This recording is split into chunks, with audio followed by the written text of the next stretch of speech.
A'udzubillahi minasyaitonirrajim. Bismillahirrahmanirrahim. Robbi a'udzubika min hamazati sayatin wa a'udzubika robbi ayahdurun. Robbi shrahli sodri wa yassirli amri wahlul 'uqdatam min lisani yafqahu qauli.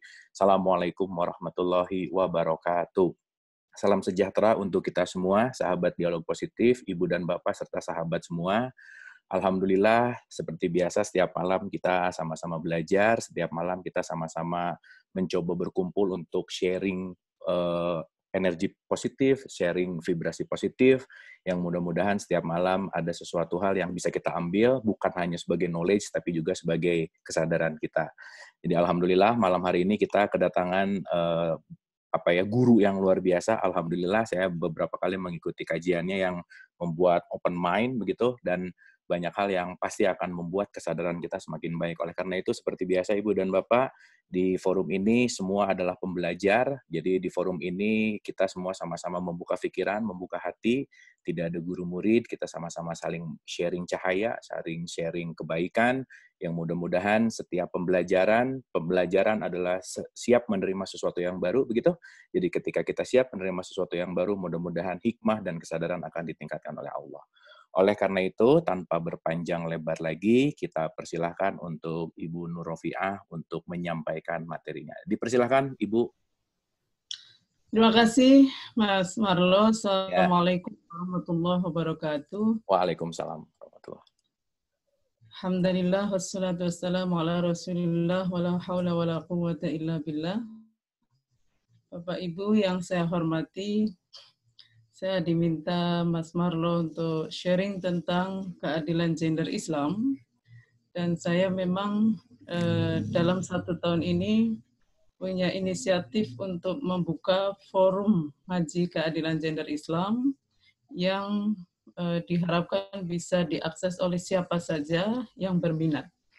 Sebenarnya saya ingin memperkenalkan diri, saya sendiri adalah dosen di Pasca Sarjana Perguruan Tinggi Ilmu Al-Quran, bidang tafsir. Jadi bidang tafsir, saya juga mencoba mendialogkan konsep keadilan gender Islam ini dengan mahasiswa saya di kampus, dan selama ini sambutannya cukup hangat, tapi juga beberapa merespon, dan itu kemudian juga memperkuat konsep yang sedang saya kembangkan sampai sekarang ini. Dan saya ingin memulai, kalau kita mau bicara tentang keadilan gender Islam, sebetulnya problem utama yang sedang direspon itu adalah adanya pemahaman terhadap Islam yang justru seringkali melemahkan atau dirasakan tidak adil bagi perempuan. Sementara kita meyakini bahwa keadilan Islam itu ditujukan kepada seluruh manusia, baik laki-laki maupun perempuan. Nah, ini tentu saja menimbulkan pertanyaan besar, apa sesungguhnya problem utama yang kemudian membuat kita sangat mudah jatuh pada pemahaman yang dinilai sebagai bias gender. Untuk masuk ke sana, saya ingin mulai dari penjelasan tentang kata kunci yang ada dalam keadilan gender Islam, dengan memulai menyadari bahwa perbedaan laki-laki dan perempuan itu ada 2 jenis. Apakah saya sudah bisa sharing screen ya, Mas Marlo? Udah, Bu, silakan. Sudah ya? Udah, silakan. Oke, sebentar.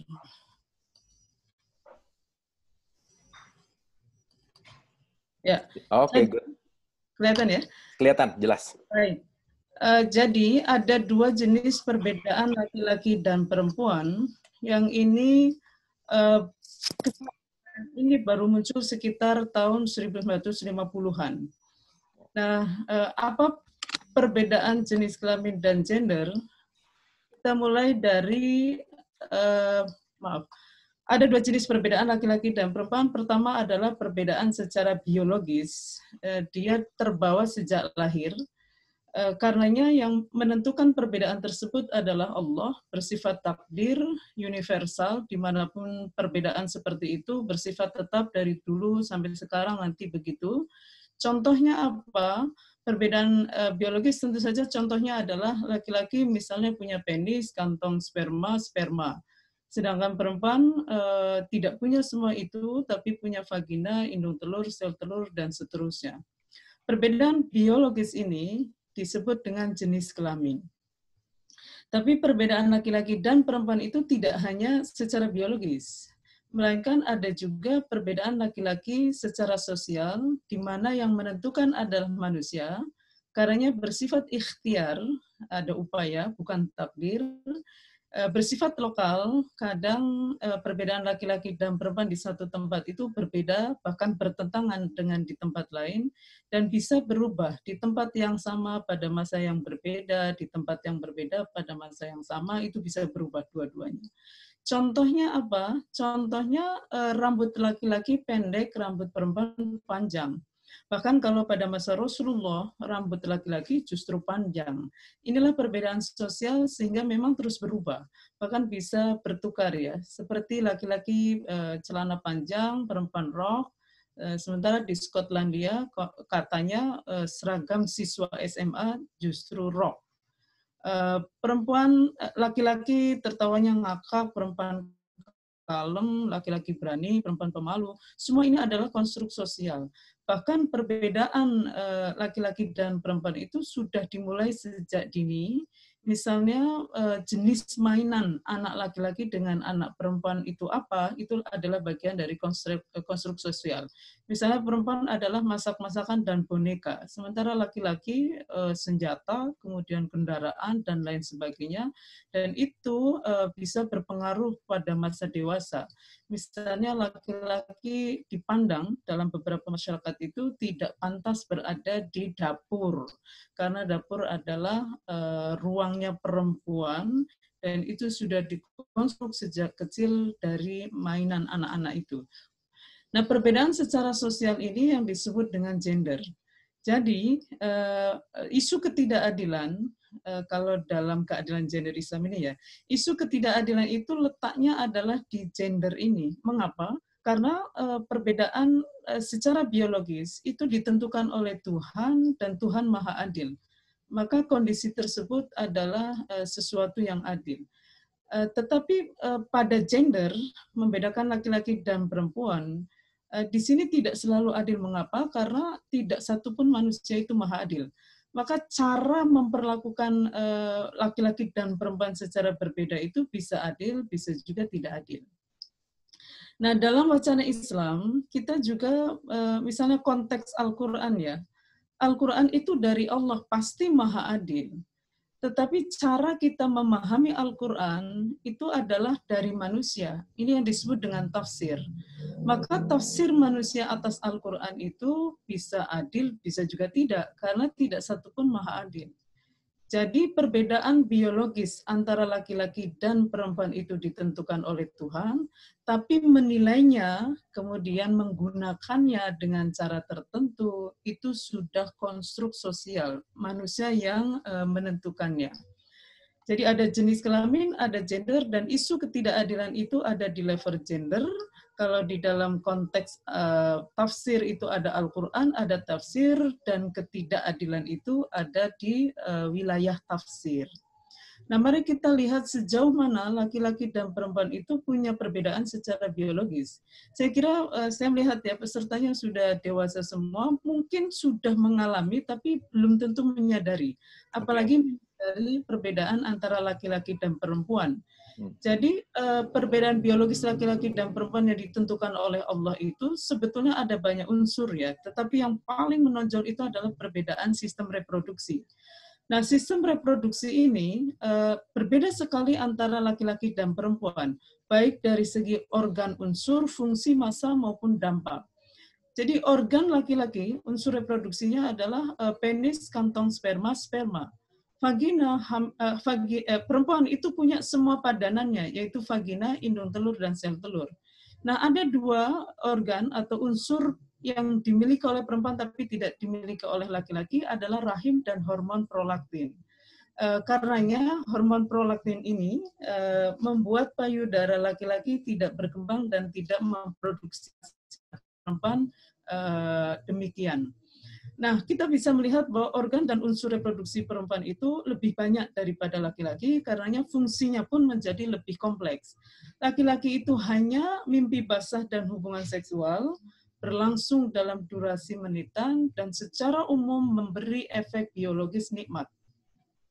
Mari bandingkan dengan perempuan. Perempuan juga tentu saja hubungan seksual berlangsung secara menitan, tapi kita tahu bahwa alat kelamin laki-laki itu tertutup, perempuan terbuka. Ketika hubungan seksual, laki-laki mengalami ereksi, kemudian siapakah yang rentan untuk mengalami lecet adalah perempuan. Belum lagi kalau ada faktor eksternal, perempuan tidak menghendaki lalu dipaksa, maka hubungan seksual pada perempuan itu bisa memberi sensasi sakit secara biologis, tetapi juga bisa memberi sensasi psikis bahagia, tetapi juga plus bisa juga sensasi psikis menderita gitu. Nah, yang kedua adalah menstruasi. Menstruasi itu berlangsung dalam durasi harian, bisa juga mingguan, bahkan 2 minggu. Dan dalam menstruasi itu pasti ada sensasi biologis sakit. Bedanya perempuan itu ada yang daya tahan tubuhnya bagus, ada yang tidak. Mengapa sakit? Karena ada sel telur keluar dari indung telur, kemudian jika tidak bertemu sperma, dia akan luruh bersama dinding rahim, sehingga darah menstruasi itu tidak hanya cairan, tetapi juga gumpalan. Karena dia adalah sel darah yang ada di dinding rahim, yang sedianya untuk mendukung keberadaan janin, tapi janinnya tidak ada, maka dia luruh. Apakah sakit? Sakit. Al-Quran sendiri menyebut menstruasi sebagai adha. Adha itu sesuatu yang bisa menimbulkan rasa sakit, tapi bukan penyakit. Dicubit itu sakit, cubitan bukan penyakit, kira-kira begitu. Nah, yang sangat menarik sekali, di dalam Al-Quran itu hanya ada ayat satu saja tentang menstruasi, tapi petunjuk dalam ayat itu tidak ditujukan kepada perempuan yang mengalaminya, tetapi justru pada laki-laki yang tidak mengalaminya. Wa yas'alunaka 'anil mahid qul huwa adha. Mereka bertanya kepadamu tentang menstruasi, katakan bahwa itu adalah sesuatu yang bisa menimbulkan rasa sakit. Nah, ini dia nih. Fa'tazilun nisa'a fil mahid, maka tinggalkan perempuan sendirian, bukan karena jijik, karena sedang sakit, jadi beri mereka waktu untuk istirahat.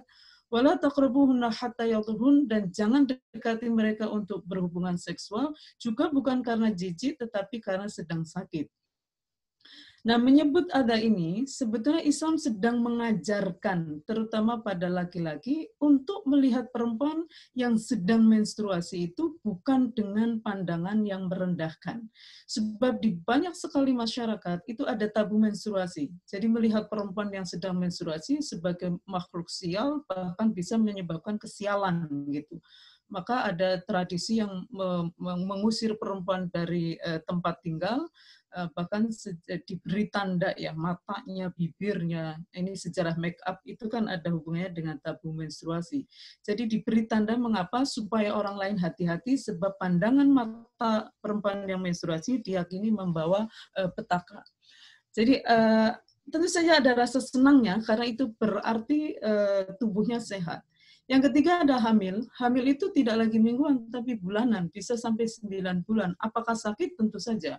Al-Quran sendiri menyebut hamil, pengalaman hamil sebagai wahnan ala wahnin, payah yang berlipat-lipat. Tetapi tentu saja ada rasa bahagia, apalagi itu kalau kehamilan yang sangat ditunggu-tunggu. Tapi tetap saja ada rasa sensasi biologis sakit. Melahirkan juga sama, sakit sekali, bisa jam-jaman, bisa harian, tetapi juga ada rasa bahagia. Nifas juga begitu, ada rasa sakit, karena nifas ini adalah normalisasi bentuk rahim yang tadinya satu kepalan tangan itu membesar karena ada janin, kemudian mengecil lagi dengan luruhnya dinding rahim yang tadinya menopang janin, sehingga dalam nifas itu gumpalan darahnya bisa lebih besar daripada menstruasi. Apakah ada rasa senang? Tentu saja, karena itu pertanda sesuatunya berjalan dengan normal. Yang keenam adalah menyusui. Ini berlangsung selama 2 tahun. Apakah ada sensasi biologis sakit? Tentu saja, sebab tidak semua perempuan dan tidak juga semua perempuan mengalami masa menyusui dengan kelancaran yang sama. Ada yang tidak bisa mengeluarkan air susu, ada yang lancar tapi salurannya mampet, ada yang lancar dan tidak mampet tapi tidak punya kesempatan bertemu bayi, misalnya gitu. Jadi, dan itu misalnya cuti habis, ya, padahal itu lagi banjir-banjirnya, maka itu rasanya sakit sekali. Kesimpulannya ya, tentu saja senangnya, karena pengalaman menyusui langsung bayi itu juga sesuatu yang luar biasa. Nah, kesimpulan dari tabel ini adalah masa reproduksi laki-laki itu hanya dalam durasi menitan semuanya dan secara umum menimbulkan efek biologis menyenangkan. Sementara masa reproduksi perempuan itu menitan ada, jam-jaman ada, harian ada, mingguan ada, bulanan ada, bahkan tahunan ada, dan semua disertai dengan sensasi biologis sakit gitu. Maka dalam konsep keadilan gender Islam, sesuatu disebut maslahat adil atau bijak kalau dalam konteks negara, tidak boleh membuat pengalaman biologis yang dari sononya disertai dengan rasa sakit itu makin sakit. Kalau disebut maslahat, tapi kok membuat pengalaman ini makin susah, makin secara psikis menderita, kemaslahatan, keadilan, kebijakan yang hakiki gitu. Nah, catatan penting dari sini adalah yang disebut dengan takdir itu adalah fakta bahwa sistem reproduksi laki-laki dan perempuan berbeda sebagai sebuah fakta. Tapi sekali lagi, menilainya, misalnya menilai apakah perempuan yang menstruasi itu adalah makhluk yang sial ataukah makhluk yang harus dilihat secara empatik, lalu menggunakannya, misalnya apakah alat kelamin akan digunakan dengan cara yang bermartabat ataukah dengan cara yang dengan cara yang tidak bermartabat. Itu sudah pilihan. Jadi fakta bahwa sistem reproduksi berbeda itu adalah takdir, itu adalah kodrat, tapi menilainya, menggunakannya itu sudah masuk wilayah gender. Nah, mari kita lihat bagaimana perbedaan sosial atau gender itu terjadi di masyarakat. Dan dalam sejarah panjang manusia itu ada cara memperlakukan laki-laki dan perempuan secara berbeda, dan perbedaan itu dalam cara yang bahkan membuat perempuan dalam posisi yang berbahaya. Misalnya apa? Pada masa kerajaan Romawi ya, perempuan itu dipandang sebagai hartanya laki-laki. Pertama ayah, kemudian suami, lalu anak. Jadi nanti kalau suaminya meninggal, anak bisa mewarisi ibu kandungnya, dan anak itu menjadi pemilik ibu kandung itu. Lalu karena dia adalah hak milik, maka sepenuhnya tergantung kepada laki-laki. Bahkan perempuan dipandang sebagai budak, seperti budak yang menjadi pembangkit nafsu birahi, sehingga tidak punya kuasa atas sifat keperempuanannya, kapan hamil, berapa kali hamil, dan seterusnya. Misalnya punya anak, apakah mau disusui sendiri ataukah disusukan kepada perempuan lain, itu bukan dirinya yang menentukan, tetapi laki-laki yang memilikinya. Di Eropa juga sama. Jadi cara mendudukkan laki-laki dan perempuan itu sangat berbeda sekali, di mana laki-laki itu adalah pemilik, perempuan itu adalah budak gitu. Maka relasi antara keduanya juga sebatas jantan dan betina, sama saja ya, relasinya relasi seks. Bahkan ahli-ahli agama itu masih mempertanyakan ya, apakah perempuan itu punya tempat di kerajaan Tuhan gitu. Nah, yang menarik juga adalah Inggris, karena Inggris itu sebelum tahun 1805 masih punya undang-undang yang membolehkan suami menjual istri. Sebetulnya di masa lalu juga ada undang-undang di negara Persia, seingat saya. Itu ayah bisa menjual anak perempuannya. Jadi pertanyaannya adalah apakah kemudian istri boleh menjual suami? Tentu saja tidak. Gitu. Nah, di India itu ada tradisi, juga di Cina ini. Sampai abad 17 Masehi, ada tradisi bahwa kalau di sana kan kalau orang meninggal, jenazahnya dibakar. Nah, perbedaannya adalah kalau suami meninggal, istri yang baik, istri yang setia, itu adalah yang membakar diri hidup-hidup bersama jenazah suami yang dibakar. Nah, apakah suami juga mesti membakar diri hidup-hidup ketika bersama jenazah istri yang dibakar? Jawabannya tentu saja tidak. Dan sampai detik ini kita juga masih melihat perlakuan yang berbeda, di mana perempuan itu masih diperdagangkan. Dan di salah satu di salah satu suku, saya tidak tahu ya semuanya, atau salah satu suku di Irian Jaya, konon ada juga tradisi kalau suami meninggal, istri mesti memotong satu jarinya, dan kadang dipotong sendiri. Nah, cara memperlakukan laki-laki dan perempuan seperti itu dengan cara berbeda itu sebetulnya dipengaruhi oleh banyak hal. Bisa geografis ya, misalnya cara bergaul laki-laki dan perempuan itu berbeda di misalnya di pegunungan, pantai, gurun pasir beda. Tetapi yang sangat mempengaruhi itu adalah sistem sosial yang disebut dengan patriarki. Nah, sistem patriarki itu apa? Sistem sosial patriarki saya bagi menjadi dua ya. Satu, patriarki garis keras. Dalam patriarki garis keras ini laki-laki didudukkan sebagai subjek tunggal kehidupan. Seperti contoh-contoh tadi. Sampai yang perempuan itu dimiliki secara mutlak oleh laki-laki. Nah, perempuan didudukkan sebagai apa? Sebagai objek kehidupan. Maka dia sepenuhnya dalam kendali mutlak laki-laki. Yang kedua adalah patriarki garis lunak. Kalau dalam patriarki garis lunak ini perempuan sudah menjadi subjek tetapi subjek sekunder, sedangkan laki-laki adalah subjek primer. Maka keadilan dalam patriarki garis keras itu adalah hanya milik laki-laki. Perempuan wajar diperlakukan tidak adil karena dianggap tidak berhak atas keadilan. Kalau dalam patriarki garis lunak itu cara pandangnya adalah bahwa keadilan, kemaslahatan, kebijakan itu diutamakan untuk laki-laki, sedangkan perempuan kalau dia mendapatkan keadilan syukur, kalau enggak ya tidak ada soal. Yang penting laki-laki yang diutamakan untuk mendapatkan keadilan. Nah, sistem sosial ketiga, ini yang menjadi arah dari perubahan yang dikehendaki adalah sistem sosial yang disebut adil gender. Nah, sistem sosial yang adil gender meniscayakan kesetaraan relasi antara laki-laki dan perempuan, di mana dua-duanya itu didudukkan sebagai subjek penuh sistem kehidupan, karenanya dua-duanya sama-sama wajib kerjasama untuk mewujudkan keadilan, sekaligus berhak menikmatinya.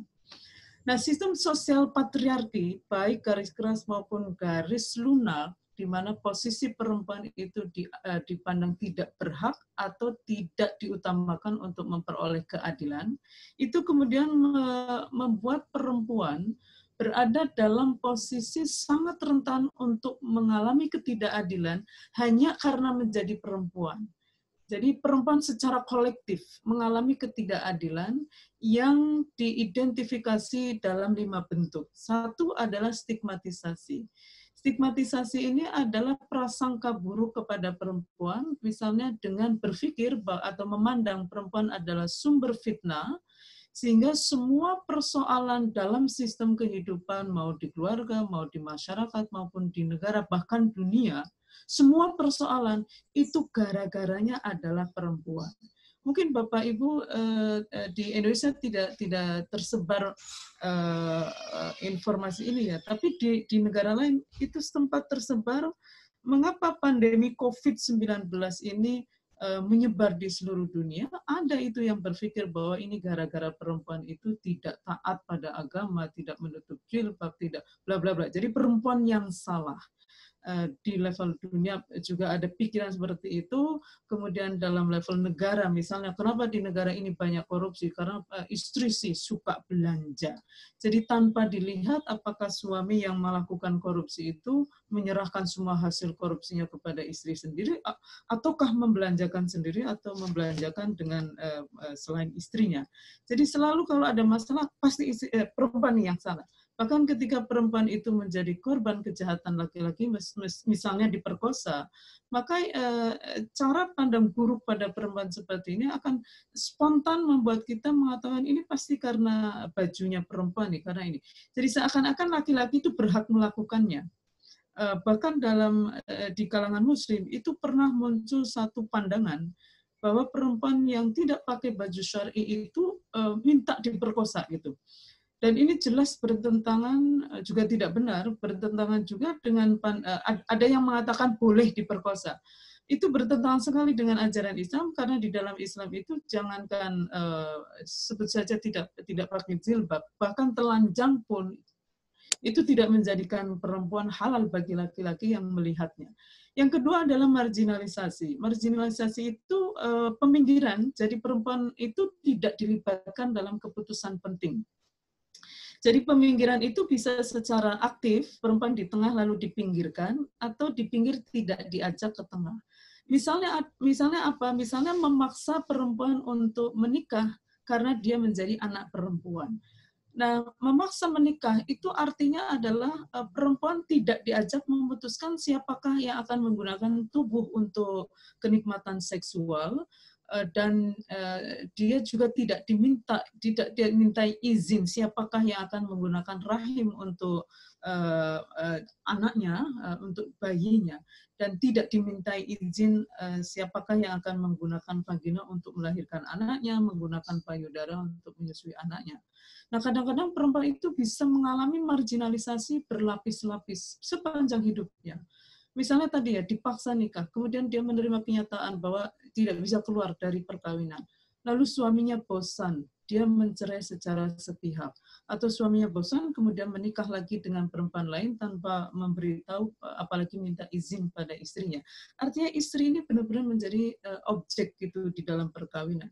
Dan undang-undang perkawinan Indonesia itu menarik perempuan dari pinggir, karena syarat perkawinan kedua-duanya harus punya konsen. Yang kedua, cerai itu hanya bisa di dalam pengadilan agama. Dua-duanya punya prosedur yang sama. Dan poligami harus izin istri. Nah, setidaknya dalam persyaratan izin istri itu adalah ada proses meletakkan istri yang tadinya jadi objek poligami menjadi subjek yang ikut menentukan apakah poligami itu bisa terjadi atau tidak. Yang ketiga adalah subordinasi, itu memandang perempuan rendah atau lebih rendah dari laki-laki. Misalnya adalah memandang perempuan sebagai objek seksual. Itu jelas merendahkan perempuan, karena laki-laki dan perempuan di dalam Islam itu sebetulnya adalah makhluk spiritual dan intelektual di samping makhluk fisik. Bahkan jati diri utama keduanya adalah sebagai makhluk intelektual dan spiritual. Memandang perempuan sebagai makhluk objek seksual ya, itu menurunkan, merendahkan perempuan, karena dari makhluk fisik, intelektual, dan spiritual hanya sebagai makhluk fisik, kemudian diturunkan lagi sebagai makhluk seksual, turunkan lagi sebagai objek seksual.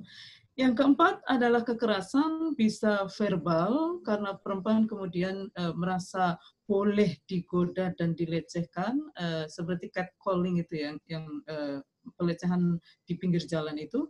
Lalu fisik, misalnya karena perempuan kemudian dipandang boleh dididik dengan cara memukul dan seterusnya.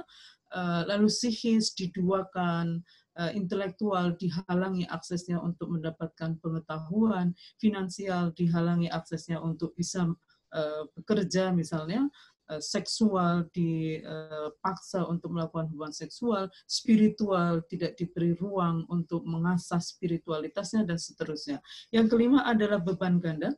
Beban ganda itu karena adanya pembagian ruang antara ruang domestik, rumah tangga itu adalah ruang perempuan, sementara di luar itu adalah ruangnya laki-laki. Maka perempuan yang keluar rumah, baik bekerja, kuliah, maka dia akan punya dua kewajiban. Misalnya dua-dua sama bekerja nih, laki-laki bekerja, istri bekerja. Begitu pulang, suami bisa langsung istirahat. Tetapi istri di rumah akan bekerja lagi, karena urusan rumah tangga dipandang sebagai urusan istri, perempuan. Juga kalau laki-laki itu tidak punya pekerjaan lalu tinggal di rumah, dan memandang urusan rumah itu urusan istri, maka laki-laki bebannya menjadi nol. Di luar tidak ada, di dalam rumah tangga juga tidak ada. Pertanyaannya, bisakah perempuan aktif di luar dan tidak mengalami beban ganda? Jawabnya bisa. Pertama, kalau para suami meneladani Rasulullah, yang mengerjakan pekerjaan rumah tangga bersama istri. Jadi Rasulullah itu memasak, memomong bayi, kemudian juga memerah susu onta, menjahit pakaiannya yang robek, dan seterusnya. Kalau suami-suami itu meneladani Rasulullah, maka istri tidak akan sendirian ya punya kewajiban ganda ketika dia punya kegiatan di luar. Atau suami dan istri itu memandatkan pihak ketiga untuk ngurus urusan rumah tangga. Jadi perbedaan laki-laki dan perempuan secara sosial atau yang disebut dengan gender ini melahirkan 5 pengalaman perempuan, yaitu stigmatisasi, marginalisasi, subordinasi, kekerasan, dan beban ganda. Semua ini mengandung atau tentu saja tidak adil. Nah, karenanya juga keadilan di dalam konsep keadilan gender Islam, kemaslahatan agama, kebijakan negara, benar-benar disebut bijak, adil, maslahat itu kalau tidak mengandung satupun 5 pengalaman sosial perempuan ini. Jadi kesimpulannya adalah laki-laki dan perempuan itu punya 2 jenis perbedaan, satu jenis kelamin bersifat biologis, sangat dipengaruhi oleh sistem reproduksi, dan itu melahirkan 5 pengalaman biologis perempuan, menstruasi, hamil, melahirkan, nifas, dan menyusui, yang semuanya disertai dengan sensasi sakit.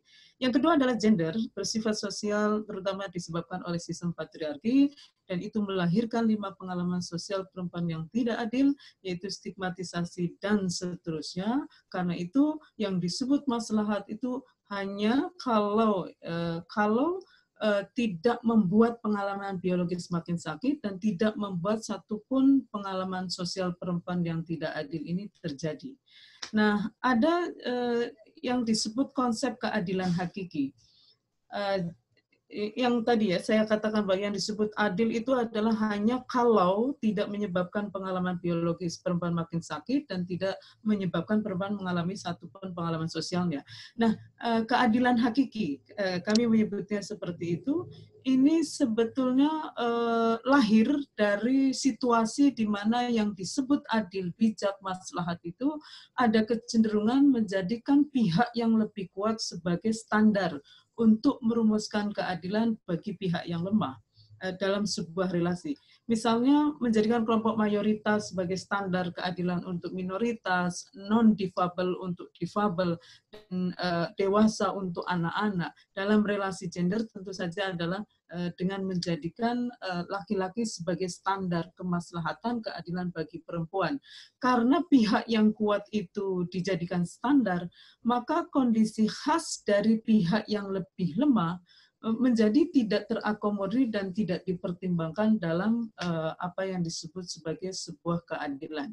Karena itu keadilan hakiki didefinisikan sebagai keadilan yang dirumuskan tidak dengan cara menjadikan kelompok kuat sebagai standar, atau dalam relasi gender adalah menjadikan laki-laki sebagai standar keadilan bagi perempuan, melainkan keadilan yang dirumuskan dengan mendudukkan keduanya sebagai subjek penuh, sehingga kondisi khas kelompok yang lemah dalam konteks relasi gender adalah perempuan, dan kondisi khas itu adalah pengalaman perempuan baik biologis maupun sosial untuk dipertimbangkan dan diintegrasikan dalam konsep keadilan. Jadi standar keadilan laki-laki dan perempuan itu adalah sama, sambil memberikan perhatian khusus kepada perempuan. Nah, ini kerangka keadilan hakiki itu adalah pengalaman perempuan tadi ya, 5 biologis dan 5 sosial itu bagian dari perempuan, dan perempuan bagian dari manusia.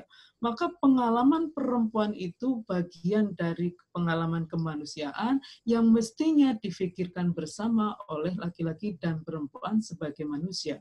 Kalau dalam keadilan formal yang tidak hakiki itu biasanya cara pandangnya adalah pengalaman perempuan itu bagian dari perempuan, tapi gini, perempuan bagian dari manusia, tetapi pengalaman perempuan ini dikecualikan karena yang disebut sebagai pengalaman kemanusiaan itu adalah pengalaman yang dialami secara bersama oleh laki-laki dan perempuan.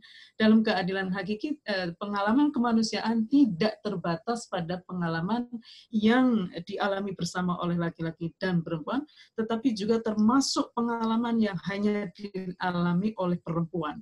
Sehingga ini juga mesti menjadi perhatian bersama. Kalau dalam konteks agama mesti diperhatikan sebagai problem keumatan, kalau negara adalah problem kebangsaan. Karenanya logika keadilannya itu juga keadilan hakiki bagi perempuan adalah bagian dari keadilan gender, dan keadilan gender itu bagian dari keadilan. Karenanya problem ketidakadilan gender itu bukan ketidakadilan pada perempuan, tetapi ketidakadilan yang menimpa siapapun dalam sebuah relasi gender, termasuk ketika menimpa laki-laki itu juga problem ketidakadilan gender. Nah, untuk sampai pada keadilan hakiki itu ada 3 pertanyaan kunci. Pertama, apakah sebuah tindakan itu adil? Maka menggunakannya ada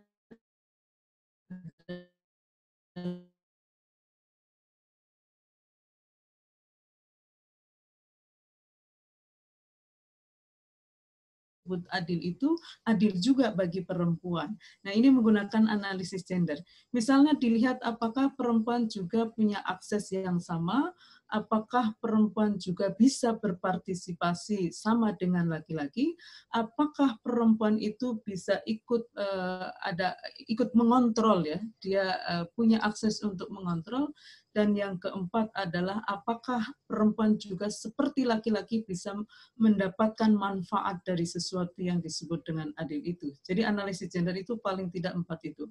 Nah, begitu sudah analisis gender, masuk ke dalam analisis keadilan hakiki dengan 2 pertanyaan. Apakah sesuatu yang dianggap adil bagi perempuan itu sudah benar-benar membuat pengalaman biologis ini tidak makin sakit, bahkan sebaliknya makin mudah untuk dijalani. Dan yang kedua adalah apakah dalam sesuatu yang disebut adil bagi perempuan itu tidak sedikit pun mengandung stigmatisasi, marginalisasi, subordinasi, kekerasan, dan beban ganda.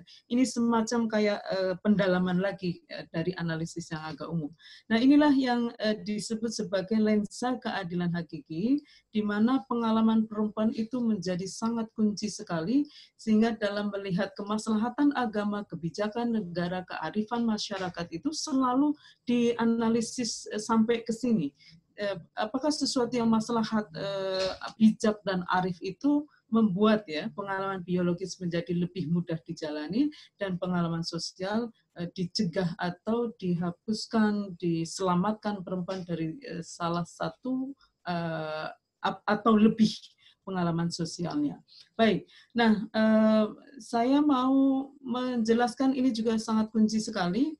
Berdasarkan kerangka tadi, maka kita membagi 3 level tentang kesadaran kemanusiaan perempuan. Saya akan mengucapkan satu kalimat, ya. Bapak Ibu silakan perhatikan apa kata yang muncul di dalam otak kita, yang refleks muncul ketika saya mengucapkan kalimat ini. Ada seorang pengusaha tidur bersama istri temannya di satu hotel yang sama, satu kamar yang sama, satu ranjang yang sama, dan satu selimut yang sama. Coba perhatikan, apa yang muncul otomatis refleks itu di dalam kepala saya. Kalau Mas Marlo, apa yang muncul? Satu kata? Zina. Zina, oke. Itu rata-rata begitu. Saya sudah bikin ini, ya, banyak sekali uji coba begini. Rata-rata memang menjawab zina, selingkuh, bejat, dan lain sebagainya. Intinya adalah negatif. Oke. Jadi begitu disebut pengusaha, yang muncul di otak kita adalah laki-laki. Padahal sangat mungkin kalau saya mengatakan ada seorang pengusaha namanya adalah Nyonya Muryati Sudibyo, dia tidur bersama istri temannya di satu hotel yang sama, satu kamar yang sama, satu ranjang yang sama, itu kan tidak zina gitu. Kalau saya sebutkan namanya perempuan pasti tidak muncul komentar tadi, kira-kira, ya, tidak refleks. Yeah. Itu apa artinya? Artinya adalah alam bawah sadar kita itu masih mengatakan bahwa pengusaha itu hanya laki-laki. Oke. Meskipun alam sadar kita itu sudah menyaksikan, bahkan mungkin tidak jauh-jauh ibu kita, mungkin istri kita, atau bahkan kita sendiri menjadi pengusaha, tetapi alam bawah sadar kita, refleks itu sebetulnya keluar dari alam bawah sadar. Tidak mikir lagi, karena dia sudah mengendap di dalam alam bawah sadar. Kayak Bapak Ibu kalau pertama kali belajar nyetir mobil, atau belajar bahasa Inggris, misalnya, kalau masih mikir grammar, itu berarti masih bicara di alam sadar. Kalau sudah sangat lancar sekali, itu sudah masuk alam bawah sadar. Mengapa lancar dan masuk alam bawah sadar? Kalau diulang-ulang terus. Begitulah nilai patriarki. Itu berlangsung selama berabad-abad lamanya, dan sampai detik ini juga masih bisa dijumpai di mana-mana. Sehingga sangat mungkin alam bawah sadar kita itu berbeda dengan alam sadar kita. Misalnya kita sudah melihat ada banyak perempuan menjadi pemimpin, pengusaha, dan lain sebagainya, guru besar, dan lain-lain, tetapi bisa jadi alam bawah sadar kita itu belum bergerak secepat alam sadar kita. Nah, pertanyaannya, apakah perempuan itu manusia? Saya yakin di alam sadar kita akan mengatakan manusia gitu. Tetapi bisa jadi alam sadar belum. Gitu. Seperti tadi ya, saya tanya, apakah ada pengusaha perempuan? Mungkin jawabannya ada. Tapi begitu dites dengan sesuatu yang sesuatu yang kita tidak sempat berpikir, itu refleksnya adalah laki-laki. Nah, itu juga tentang kemanusiaan perempuan. Saya membagi 3 level ya. Ini ada hubungannya dengan 3 sistem sosial tadi. Jadi level yang terendah adalah mengatakan bahwa perempuan itu manusia itu hanya laki-laki. Jadi alam bawah sadar kita mengatakan manusia itu hanya laki-laki. Ini adalah alam bawah sadar masyarakat di sistem patriarki garis keras, di mana laki-laki menjadi subjek tunggal sistem kehidupan. Perempuan dalam alam bawah sadar seperti ini dipandang bukan sebagai manusia, karena laki-laki adalah manusia dan manusia tidak mengalami menstruasi, hamil, melahirkan, nifas, dan menyusui. Sedangkan perempuan mengalami, berarti perempuan bukan manusia gitu. Karena bukan manusia, maka perempuan itu ya tidak masalah kalau diperlakukan secara tidak manusiawi.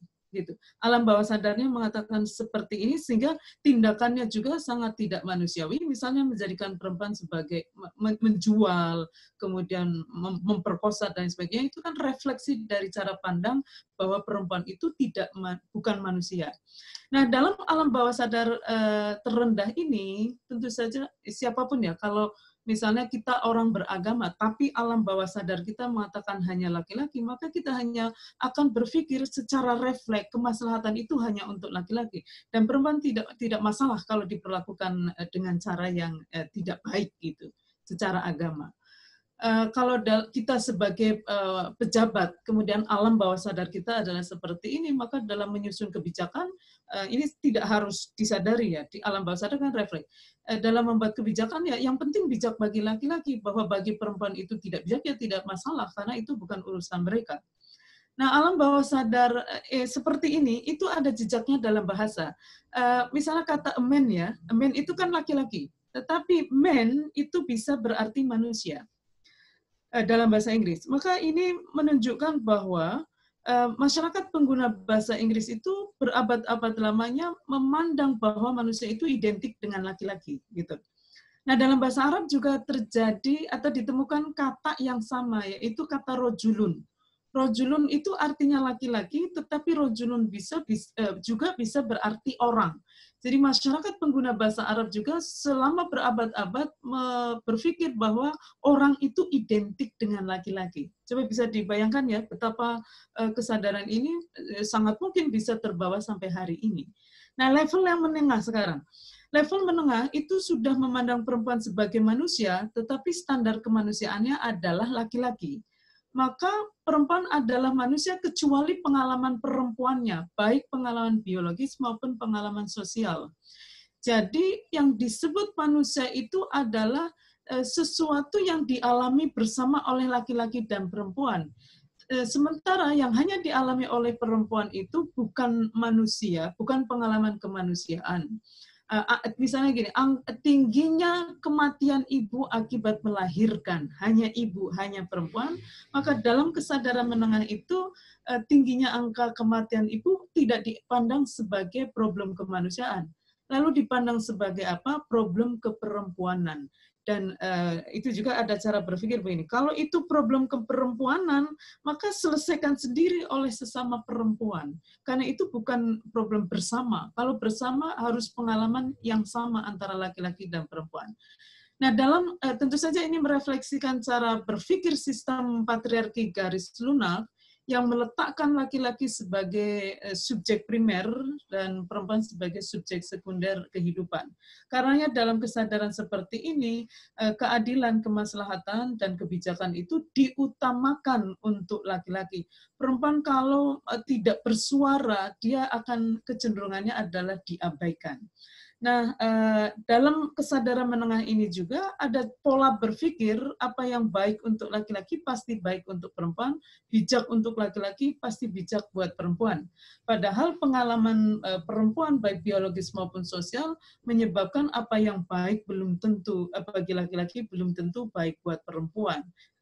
Misalnya kawin anak ya, kawin anak meskipun dua-duanya anak, bisa jadi, bukan bisa jadi ya, si anak laki-laki pasti tidak akan mengalami hamil, melahirkan, nifas, dan menyusui di usia anak-anak, tetapi anak perempuan bisa mengalaminya.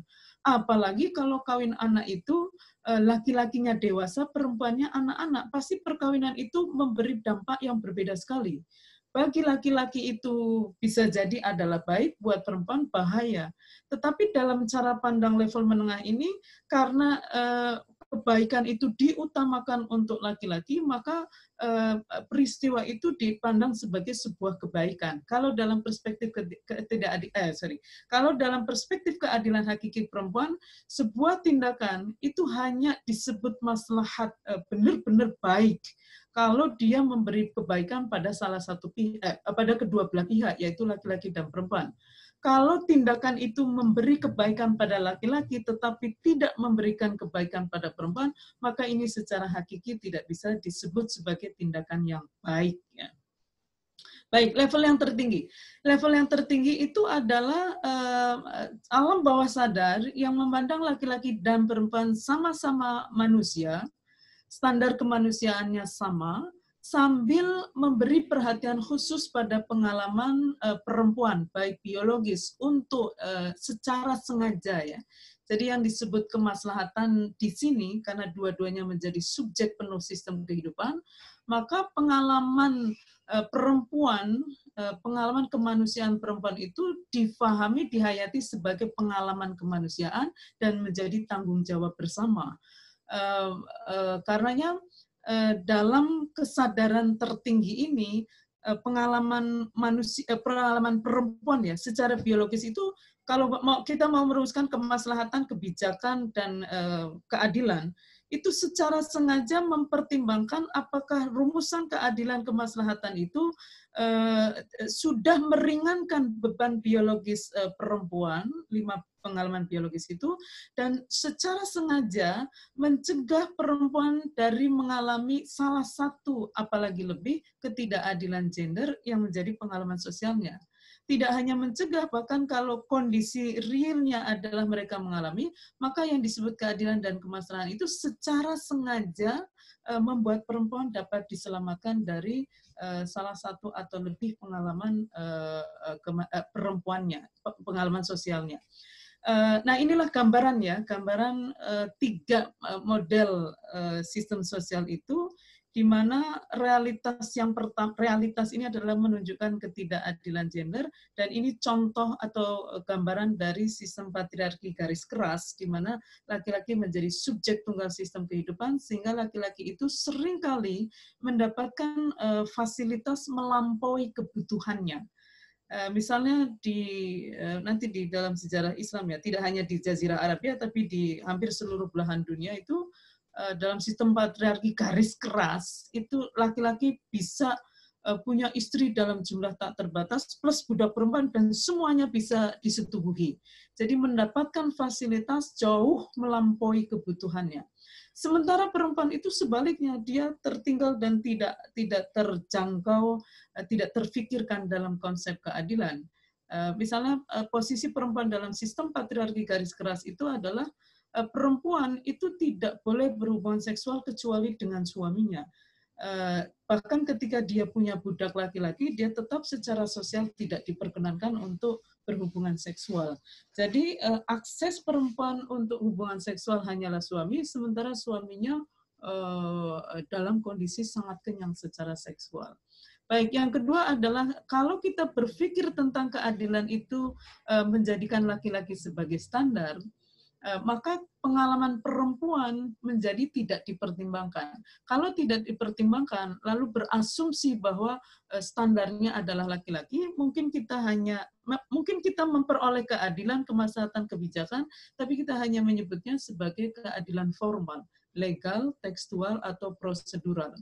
Nah, yang ketiga inilah sistem keadilan, sistem yang adil gender secara hakiki itu kalau ada perhatian khusus.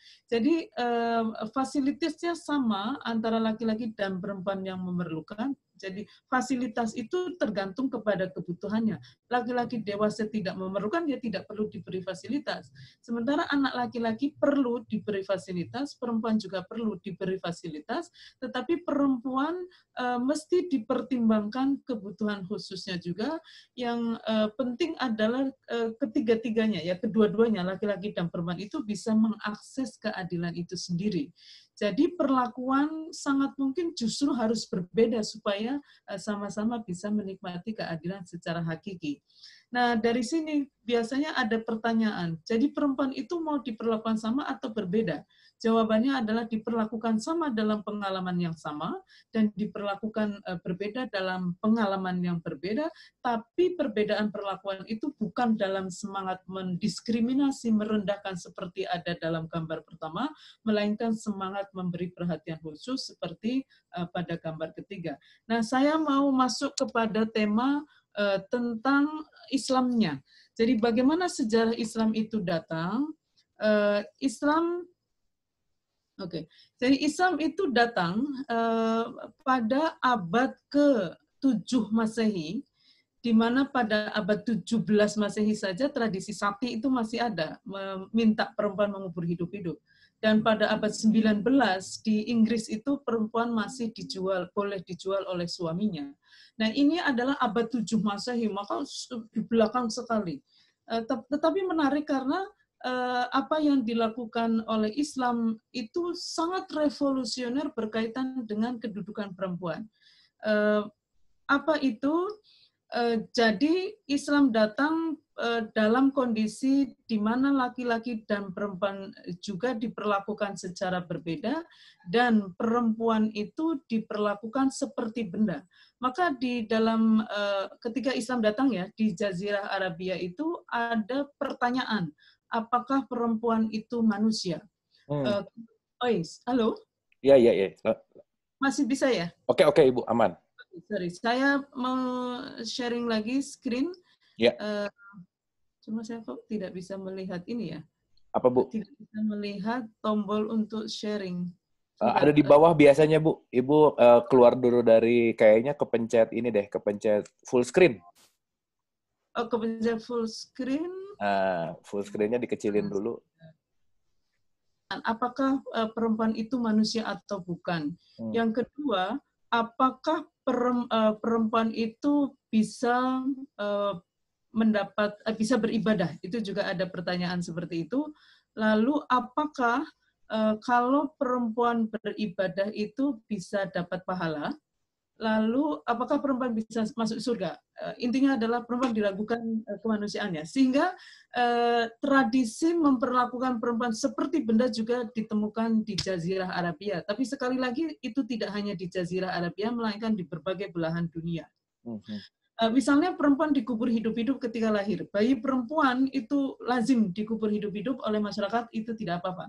Tapi bayi laki-laki tidak lazim. Perempuan dijadikan hadiah. Ini kelihatan ya, Mas ya? Kelihatan, aman. Oke. Baik, saya mau sama sini. Dilacurkan, dihadiahkan, dijadikan jaminan hutang, tidak punya nilai saksi, kemudian dalam perkawinan, perempuan itu biasa dipaksa kawin bahkan sebelum mengalami menstruasi yang pertama, lalu diceraikan sehingga menjadi janda bahkan sebelum mengalami menstruasi. Dijadikan mahar, kemudian dipoligami tanpa batas, satu laki-laki dengan berapapun jumlah perempuan dan tanpa syarat adil. Juga diwariskan. Kalau suami meninggal, dia bagian dari harta yang diwariskan. Kemudian ahli warisnya itu bisa menyetubuhi perempuan yang menjadi haknya. Karena itu bisa anak laki-laki kandung, bisa juga ayah, bisa juga misalnya paman dan seterusnya yang sedarah itu. Karenanya tradisi mewariskan perempuan itu tentu saja menyebabkan persetubuhan sedarah. Juga ada tradisi boleh menceraikan, lalu rujuk kembali, cerai, rujuk lagi tanpa batas. Itu adalah tradisi yang ada di masyarakat Arab. Nah, realitas seperti ini agak unik ya di Arab itu karena cara pandang terhadap perempuan yang seperti ini itu mewarnai sistem bahasanya. Ini yang agak jarang di masyarakat lain. Meskipun masyarakat lain juga meletakkan perempuan sebagai objek kehidupan, sebagai benda, tapi kalau dalam masyarakat Arab itu sampai dengan mewarnai sistem bahasanya. Jadi tentu saja Maha Suci Allah dari salah memilih bahasa, tetapi begitu memilih bahasa penting bagi kita untuk tahu karakter bahasa tersebut, sehingga pesan Allah tidak terkubur.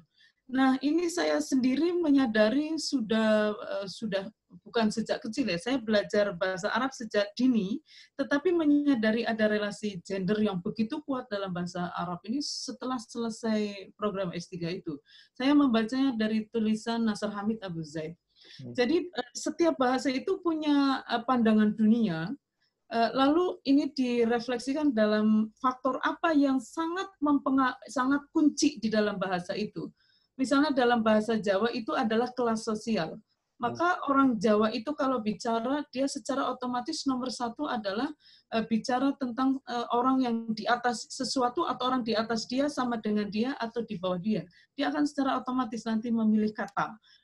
Untuk pergi saja ada kisah, ada lungo, kesah, tindak. Itu adalah 3 kelas sosial. Nah, dalam bahasa Arab, cara pandang dunia masyarakat Jawa kan kelas sosial. Kalau bahasa Arab itu bukan kelas sosial, melainkan gender. Jadi dalam bahasa Arab itu semua benda di dunia ini punya gender. Jadi kalau nggak mudzakkar, laki-laki pasti mu'annas. Dan itu tidak terbatas pada makhluk hidup, tidak terbatas pada manusia, makhluk yang punya alat kelamin beneran, tetapi juga pada benda-benda mati. Itu semua ada gendernya. Papan tulis misalnya ya, saburatun itu perempuan. Meja maktabun itu laki-laki. Jadi cara pandangan dunia masyarakat Arab itu adalah gender. Sehingga Maha Suci Allah dari bergender ya, laki-laki atau perempuan, dalam bahasa Arab, lafaz Allah itu mudzakkar atau laki-laki. Tetapi kita diingatkan bahwa itu hanya namanya saja, lafaznya saja, sementara zat Allah itu tidak berjenis kelamin dan tidak bergender. Nanti dalam bahasa Arab itu begitu yang dibicarakan adalah laki-laki, kata kerjanya laki-laki, kata gantinya laki-laki, kata sifatnya laki-laki, bahkan kata sambung ya. Mengatakan yang saja itu ada alladzi, allati, lalu kata tunjuk ini itu, hadza, hadhihi, dzalika, tilka, itu semua ada gendernya. Jadi pusat kesadaran masyarakat Arab, pandangan dunianya adalah gender. Ini menarik sekali dalam isu keadilan gender Islam. Nah, sampai sini sebelum belum ada isu ketidakadilan. Ketidakadilan itu dimulai bukan dari perbedaan, tapi dari cara membedakan atau pembedaan. Nah, 3 aturan ini yang kelihatan sekali. 1, dalam bahasa Arab itu, kata perempuan dibentuk dari kata laki-laki yang sudah ada. Hanya dengan menambahkan 1 huruf saja. Misalnya muslim jadi muslimah. Berbuat fa'ala itu laki-laki, kalau perempuan fa'alat, ditambahi tak taknis, kalau kata benda tak marbutoh. Dan ini merefleksikan cara pandang masyarakat Arab bahwa laki-laki adalah makhluk primer, perempuan makhluk sekunder. Aturan yang kedua, tata bahasa ini kan sebetulnya sistem berpikir. Grammar itu menunjukkan sistem berpikirnya masyarakat pengguna bahasa itu. Nah, yang kedua adalah dalam bahasa Arab, kalau ada satu grup perempuan, lalu di dalamnya ada satu laki-laki. Jadi secara teori di seluruh dunia ini hanya ada perempuan, lalu ada Mas Marlo ya di dalamnya, itu grup jadi laki-laki gitu. Satu laki-laki, ini menurut Nasr Hamid menunjukkan ya, merefleksikan cara pandang masyarakat Arab, bahwa satu laki-laki itu lebih bernilai dari berapapun jumlah perempuan. Oke.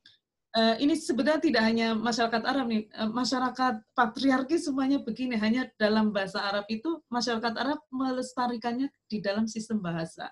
Dan yang ketiga, grup laki-laki itu bisa mengandung hanya laki-laki, bisa mengandung laki-laki dan perempuan. Tetapi grup perempuan itu hanya bisa mengandung perempuan, tidak bisa mengandung laki-laki. Ini merefleksikan cara pandang masyarakat Arab bahwa laki-laki itu aktif, dia merumuskan, merencanakan, memberi perintah dan lain sebagainya, sementara perempuan adalah pasif, dia adalah pelaksana apa yang dikatakan oleh laki-laki, kira-kira begitu. Jadi tiga tata bahasa yang terakhir itu menunjukkan sistem berpikir masyarakat Arab yang meletakkan laki-laki dan perempuan, yang itu semua nanti akan direspon oleh Islam. Nah, dalam situasi yang seperti itu, dengan sistem bahasa yang seperti itu, Islam datang dengan ajaran tauhid. Ajaran tauhid ini sebenarnya ajaran inti dari semua rasul. Nah, tauhid ini setiap rasul akan punya makna sosial yang berbeda sekali.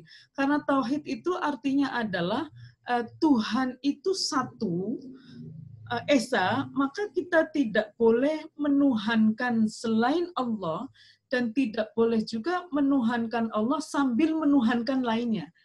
Nah, sejarah Rasul itu berbeda-beda dalam hal menuhankan lainnya ini. Misalnya Musa itu berhadapan dengan Fir'aun yang menuhankan kekuasaan. Nabi Lut berhadapan dengan masyarakat yang menuhankan selain Allah, yaitu libido seks. Lalu siapa lagi? Misalnya Syuaib. Syuaib itu berhadapan dengan kaum yang menuhankan selain Allah, yaitu menuhankan harta, sehingga menempuh cara berekonomi yang curang. Nah, pada masa Rasul Muhammad SAW ini sangat menarik sekali karena ada makna khusus berkaitan dengan relasi gender. Dalam situasi seperti tadi ya, di mana perempuan dipandang sebagai benda, perempuan adalah milik dan di bawah kekuasaan mutlak laki-laki secara kolektif, maka tauhid ini punya makna yang sangat spesifik berkaitan dengan situasi ini. Jadi di dalam Islam, Islam tentu saja pertama menegaskan bahwa perempuan itu adalah manusia di banyak sekali ayatnya. Antara lain adalah di Al-Hujurat itu, wahai manusia, kami ciptakan kalian terdiri dari laki-laki dan perempuan berbeda, juga dijadikan berbangsa-bangsa yang berbeda dan bersuku-suku yang berbeda, untuk saling mengenali satu sama lain. Tetapi yang paling mulia di sisi Allah adalah yang paling bertakwa. Nah, apa artinya? Artinya adalah perempuan manusia, maka perempuan harus diperlakukan secara manusiawi. Nah, karena perempuan manusia, maka semua pembicaraan tentang manusia di dalam Al-Quran meliputi laki-laki dan perempuan. Mau dalam kata al-insu, al-insan, al-bashar, an-nas, di dalamnya ada perempuan. Karenanya tauhid itu artinya adalah setiap manusia, baik laki-laki maupun perempuan, itu punya status melekat di dalam dirinya sebagai manusia yang terbawa sejak lahir sampai nanti akan dibawa juga ketika menghadap kepada Tuhan, yaitu status sebagai hanya dan hanya hamba Allah. Ini yang disebut dengan tauhid. Maka laki-laki dan perempuan itu dilarang keras menghamba kepada selain Allah, atau juga dilarang keras menghamba kepada Allah sambil menghamba pada lainnya. Nah, dalam sistem patriarki garis keras seperti yang ada di Jazirah Arabia waktu itu dan di berbagai belahan dunia lain, tauhid itu berarti bahwa laki-laki dilarang keras untuk memperlakukan perempuan sebagai hamba mereka, sebab laki-laki dan perempuan itu hanya dan hanya hamba Allah. Nah, ini terjadi pergeseran yang luar biasa dalam relasi laki-laki dan perempuan. Yang kedua, laki-laki dan perempuan juga sebagai manusia. Kalau tadi ayatnya ya, wa ma khalaqtul jinna wal insa illa liya'budun. Kami tidak menciptakan manusia, tentu saja laki-laki dan perempuan, dan jin kecuali untuk menyembah padaku. Nah, yang kedua, laki-laki dan perempuan juga punya mandat ya, amanah melekat di dalam dirinya sejak lahir dan akan dibawa dipertanggungjawabkan pada saat ketemu Tuhan nanti sebagai khalifah fil ard, sebagai mandataris Tuhan di muka bumi yang tugasnya adalah mewujudkan kemaslahatan seluas-luasnya di muka bumi pada makhluk Allah. Maka laki-laki dan perempuan itu sama-sama mesti kerjasama untuk mewujudkan kemaslahatan itu, baik di dalam rumah, di dalam masyarakat, di dalam negara, bahkan di dunia secara luas gitu. Jadi ini adalah sebuah mandat hidup yang dimiliki oleh seorang manusia. Nah, tadi disebutkan bahwa yang paling nilai manusia dengan demikian ya, yang paling bernilai di hadapan Allah itu adalah yang paling bertakwa. Apa itu takwa? Adalah yang tauhidnya kepada Allah punya daya dorong sekuat-kuatnya untuk melahirkan kemaslahatan pada makhluk Allah di muka bumi. Atau iman kepada Allah sebagai satu-satunya Tuhan yang punya daya dorong sekuat-kuatnya untuk melahirkan perilaku baik atau amal soleh pada makhluk Allah di muka bumi, termasuk pada manusia, termasuk pada laki-laki dan perempuan. Inilah yang disebut dengan takwa dan menjadi satu-satunya standar nilai manusia di hadapan Allah. Maka Nabi sendiri mengingatkan ya, khairun nasi anfa'uhum linnas, sebaik-baik manusia adalah yang paling bermanfaat bagi manusia, bagi sesama manusia, dirinya dan manusia yang lain. Nah, dari ajaran inti ini, maka kita dibangun kesadaran bahwa manusia, laki-laki maupun perempuan itu tidak hanya makhluk fisik, tetapi juga makhluk intelektual karena berakal dan makhluk spiritual karena berhati. Jadi bahkan jati diri utama dari manusia itu justru non-fisik atau spiritual dan intelektual. Karenanya nilai manusia juga ditentukan oleh sejauh mana dia mendaya gunakan secara maksimal akal budi yang dimilikinya untuk mewujudkan kemaslahatan pada sesama makhluk Allah.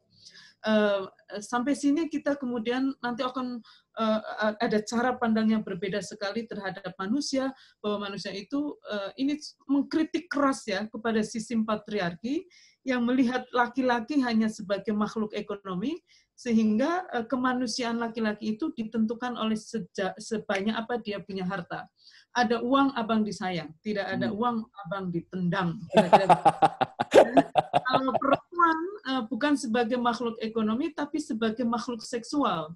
Karenanya ada logika berpikir di dalam sistem patriarki itu, perempuan menggairahkan secara seksual disayang, istri menggairahkan istri disayang, istri tidak menggairahkan istri ditendang gitu. Dan dua cara pandang yang sangat fisik ini bertentangan sekali dengan jati diri manusia yang sebetulnya utamanya adalah sebagai makhluk intelektual dan spiritual. Karena itu nanti ini juga mengubah sistem perkawinan, tapi agak panjang. Nanti saja mungkin ada kesempatan lain. Tetapi cara pandang seperti ini kemudian berpengaruh juga kepada mandat ya.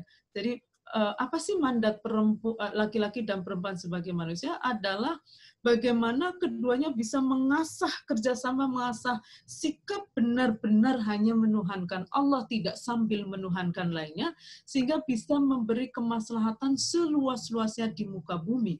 Sebagai individu, dia menjadi tidak hanya soleh-soleha, tetapi muslih dan musliha, baik dan menebarkan kebaikan pada individu lainnya seluas-luasnya. Jadi selalu begini, baik ke dalam, dia tidak dolim pada diri sendiri dan juga melahirkan kebaikan pada individu lain seluas-luasnya. Ini juga menjadi jati diri keislaman sesuatu atau seseorang. Keluarga disebut Islami, apapun namanya, hanya kalau dia memberi kemaslahatan pada seluruh anggota keluarga tanpa kecuali, dan keluarga itu memberi kemaslahatan pada keluarga-keluarga lain, tidak menyebabkan konflik, tidak menyebarkan fitnah, dan seterusnya. Itu yang disebut atau ciri dari keluarga Islami. Masyarakat yang Islami itu seperti apa? Masyarakat yang dia memberi kemaslahatan pada seluruh anggotanya tanpa kecuali, dan masyarakat itu memberi kemaslahatan pada masyarakat lain seluas-luasnya.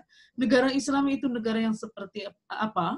Apapun sistemnya dan namanya apapun pemimpinnya, disebut Islamnya adalah jika negara itu memberi kemaslahatan pada seluruh warga negara tanpa kecuali, dan negara itu memberi kemaslahatan pada negara lain seluas-luasnya. Tidak menyebarkan virus, tapi kemaslahatan, misalnya gitu. Dengan cara seperti ini, maka wama arsalnaka illa rahmatan lil alamin, Islam menjadi rahmat bagi semesta itu adalah kalau keislaman sesuatu atau seseorang itu difahami mesti memberi maslahat ke dalam dan keluar seluas-luasnya.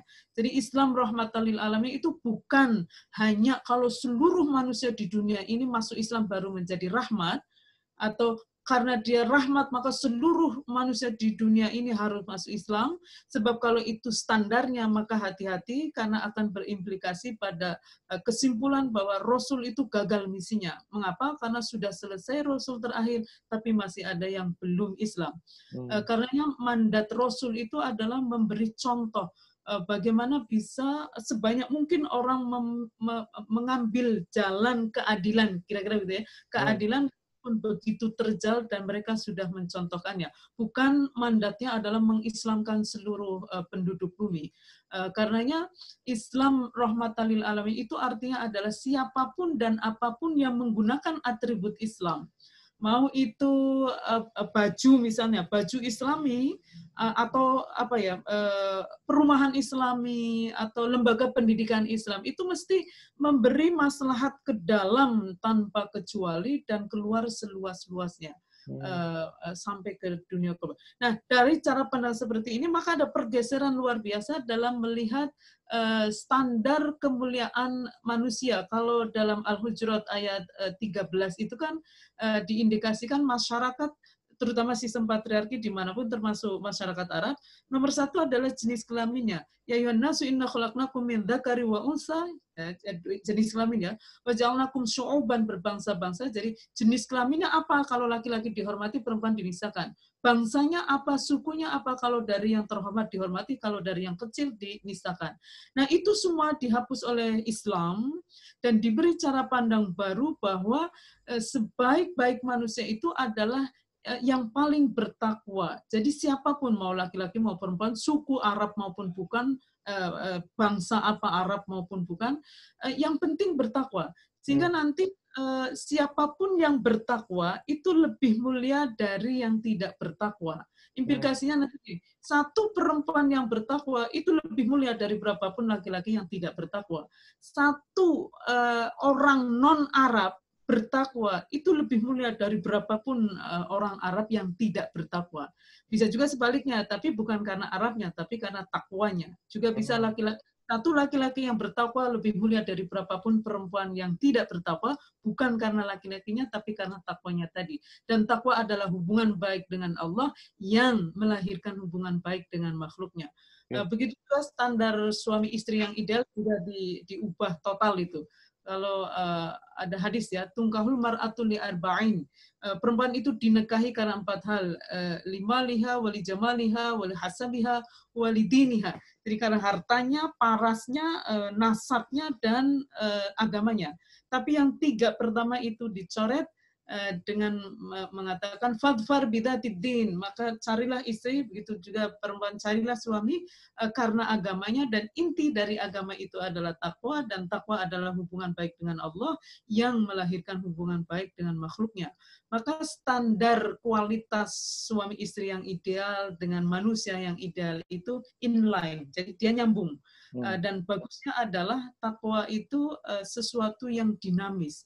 Jadi terus diproses, apa yang sudah belum baik bisa menjadi baik, yang sudah baik bisa semakin baik, dan seterusnya. Maka kita bisa melihat ya, tadi ada cara pandang masyarakat patriarki yang tersembunyi di balik bahasa Arab tadi. Satu laki-laki lebih mulia dari berapapun jumlah perempuan. Di dalam Islam, satu orang yang bertakwa lebih mulia dari berapapun jumlah laki-laki yang tidak bertakwa. Kemudian di dalam bahasa Arab mengatakan bahwa laki-laki itu primer, perempuan itu sekunder. Di dalam Islam, laki-laki dan perempuan sama-sama primer sebagai khalifah fil ard, mandataris Tuhan di muka bumi untuk mewujudkan kemaslahatan makhluk Allah seluas-luasnya. Dua-duanya sama. Dan sama-sama sekunder karena hanya menjadi hamba Allah. Lalu kalau dalam sistem patriarki laki-laki aktif, perempuan pasif, di dalam Islam laki-laki dan perempuan harus kerjasama untuk sama-sama aktif mewujudkan kemaslahatan dimanapun berada, baik di dalam rumah maupun di luar rumah seluas-luasnya. Nah inilah dalam 23 tahun terjadi perubahan besar-besaran. Perempuan manusia itu bukan, ya ayuhan nas inna khalaqnakum min dzakari wa unsa. Perempuan adalah manusia. Ruhnya kekal atau tidak perempuan itu? Seperti hewan tidak kekal ataukah seperti laki-laki kekal? Walaqad ji'tumuna furada kama khalaqnakum awwal marrah. Sesungguhnya kalian tentu saja laki-laki dan perempuan itu akan menghadap Tuhan kembali sendiri-sendiri sebagaimana kalian dulu diciptakan juga pertama kali adalah sendiri-sendiri. Bisa nggak dapat pahala? Man 'amila shalihan min dzakarin aw unsa wa huwa mu'minun falanuhyiyannahu hayatan thayyibah. Barang siapa berbuat baik sedangkan dia baik laki-laki maupun perempuan sedangkan dia beriman, maka akan kami beri kehidupan yang indah kalau tidak di dunia di akhirat. Bisa nggak perempuan masuk surga? Wa may ya'mal minas solihati min dzakarin aw unsa wa huwa mu'minun fa ulaika yadkhulunal jannah. Barang siapa berbuat baik laki-laki maupun perempuan sedangkan dia beriman, mereka akan masuk surga. Kemudian penguburan bayi perempuan dilarang, menghadiahkan, memberikan jaminan hutang, tidak punya nilai saksi jadi punya. Kemudian rujuk tanpa batas dibatasi 2 kali atau lakum marratani fa imsakum bima'rufin aw tasrihum bi ihsan. Dijadikan mahar lalu dijamin mahar itu milik perempuan. Wa atun nisa asraduqatihinna nikhlah. Dipoligami tanpa batas dan tanpa syarat adil, dibatasi maksimal 4 dengan syarat adil, dan diingatkan bahwa adil dalam poligami itu sangat sulit, lalu dianjurkan. Jadi pada abad 7 Masehi Al-Qur'an sudah mendorong laki-laki untuk monogami. Wa in khiftum alla ta'dilu fawahidah. Jadi kalau kalian khawatir tidak bisa berbuat adil dalam poligami, karena adil dalam poligami itu sangat sulit sekali, fawahidah, maka nikahilah perempuan satu saja. Diwariskan, ya ayyuhalladzina amanu la yahillu lakum an tarisun nisaa karha. Wahai orang yang beriman, tidak halal bagi kalian menjadikan perempuan sebagai warisan. Bahkan diberi warisan langsung 50% dari bagian laki-laki. Tidak berhenti di situ, karena Islam juga mengakui harta perempuan sampai dengan setelah matinya, sehingga perempuan juga bisa menjadi pihak yang memberi waris. Lalu tentu saja dilarang persetubuhan incest. Hurrimat alaikum ummahatukum wa banatukum wa akhwatukum wa ammatukum wa khalatukum al-ayah. Diharamkan bagi kalian menyetubuhi perempuan melalui nikah maupun di luar nikah. Ibu kandungmu, anak perempuan kandungmu, saudara perempuan kandungmu, bibi dari ayahmu, bibi dari ibu. Nah, karena itu Umar bin Khattab ya, dia bersaksi dalam sebuah hadis. Dia mengatakan begini, wallahi ma kunna fil jahiliyati inna kunna fil jahiliyati ma na'uddu lin nisa'i amran hatta anzalallahu fihinna wa qasama lahunna ma qasama. Jadi demi Tuhan, kami pada masa jahiliyah sebelum Islam datang tidak memperhitungkan sama sekali perempuan, sampai Allah itu berfirman berkali-kali menyebut-nyebut mereka perempuan dan menyebut-nyebut bagian mereka yang tidak bisa kami intervensi. Barulah kami sadar bahwa perempuan itu ada sebagai manusia. Maka kesimpulan dari semua itu adalah Islam datang pada abad 7 Masehi selama 23 tahun. Itu 23 tahun adalah sejarah perubahan besar-besaran dari kesadaran kemanusiaan level terendah, yaitu perempuan adalah objek, menuju kesadaran tertinggi di mana laki-laki dan perempuan adalah subjek penuh kehidupan. Maka laki-laki dan perempuan itu punya mandat ilahiyah, punya mandat hidup amanah dari Tuhan untuk bekerja sama mewujudkan kemaslahatan seluas-luasnya di muka bumi atas dasar iman kepada Allah di dalam rumah maupun di luar rumah. Sampai kapan? Sampai kiamat. Makanya laki-laki dan perempuan kalau sudah mati, manusia kalau sudah mati itu hanya dimintai, masyarakat itu diminta bersaksi karena satu hal, yaitu apakah jenazah yang baru kita kuburkan ini adalah orang baik gitu. Jadi yang disebut husnul khotimah itu bukan hanya ketika mau mati baca syahadat, tetapi kesimpulan dari jalan hidup panjangnya adalah dia orang baik gitu. Itu yang disebut husnul khotimah. Saya kira itu Mas Marlo. Saya kira. Luar biasa, Bu. Saya mau nafas dulu, Bu. Ini nggak bisa nafas dari tadi, Bu. Luar biasa. Boleh tepuk tangan dulu ya, benar-benar sahabat semua. Luar biasa banget ya. Ini, wah udah deh, ini benar-benar sangat-sangat membuka sekali wawasan yang luar biasa. Sedikit, Ibu, mungkin saya pengen, jadi saya beberapa tahun ini juga memang sedang belajar Quran, Bu. Saya baru menyadari bahwa kenapa Quran itu selalu menyebutkan laki-laki perempuan gitu. Itu justru mungkin Quran pengen benar-benar bold bahwa laki-laki dan perempuan tuh ya setara gitu ya, kira-kira, Bu ya? Nah, ya, paling tidak problem gender itu agenda utama. Keadilan gender itu adalah salah satu agenda utama dari hadirnya Islam. Oke. Dan saya rasa ini pasti ada yang mau tanya, ada yang mau bertanya. Saya sih punya pertanyaan, tapi nggak tahu bisa dijawab sederhana, singkat, atau mungkin kita harus bikin satu sesi karena saya banyak teman yang nggak tahu Islam dan mereka selalu menyatakan bahwa kalau saya sekarang melihat Islam adalah sebagai equality gitu, tapi pandangan-pandangan dengan hadirnya poligami misalnya, Bu. Dengan hadirnya poligami ini kan jadi membuat bahwa oh iya ya, let's say ada orang yang nggak ngerti misalnya Nabi lu juga kawinnya banyak misalkan begitu, Bu. Dan ini juga jadi bahasa yang sudah lazim gitu. Nah, mungkin ini bisa dijawab short atau perlu satu sesi lagi, kira-kira gimana, Bu, tentang poligami sendiri? Mau pendek juga bisa, tapi begini, memang ada jawaban panjang sekali ya. Kalau saya mengundang saja semuanya untuk ikut ngaji KGI, karena ngaji KGI itu memang betul-betul membongkar akarnya, kemudian menekankan pada metode, paradigma dan metode, sehingga alat yang kita pelajari supaya bisa merespon isu-isu partikular seperti poligami.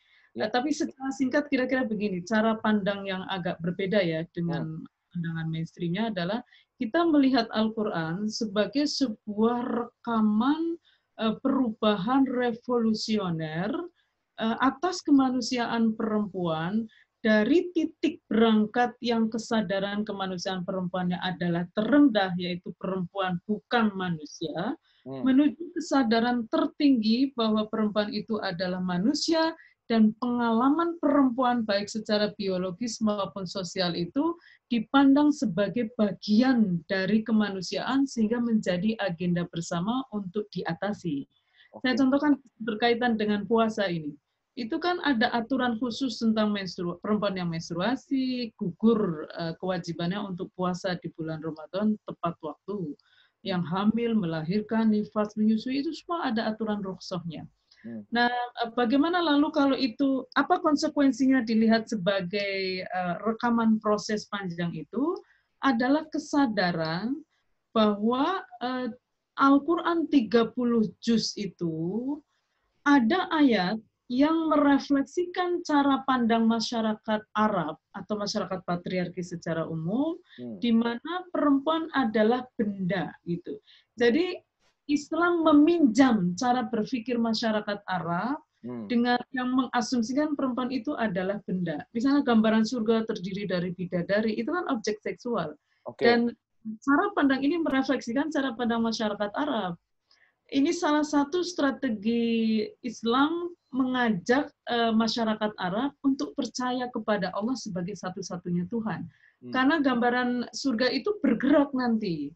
Setelah ada di kesadaran agak kuat ya, imannya kepada Allah, lalu dijelaskan bahwa gambaran surga yang sifatnya material itu hanyalah perumpamaan.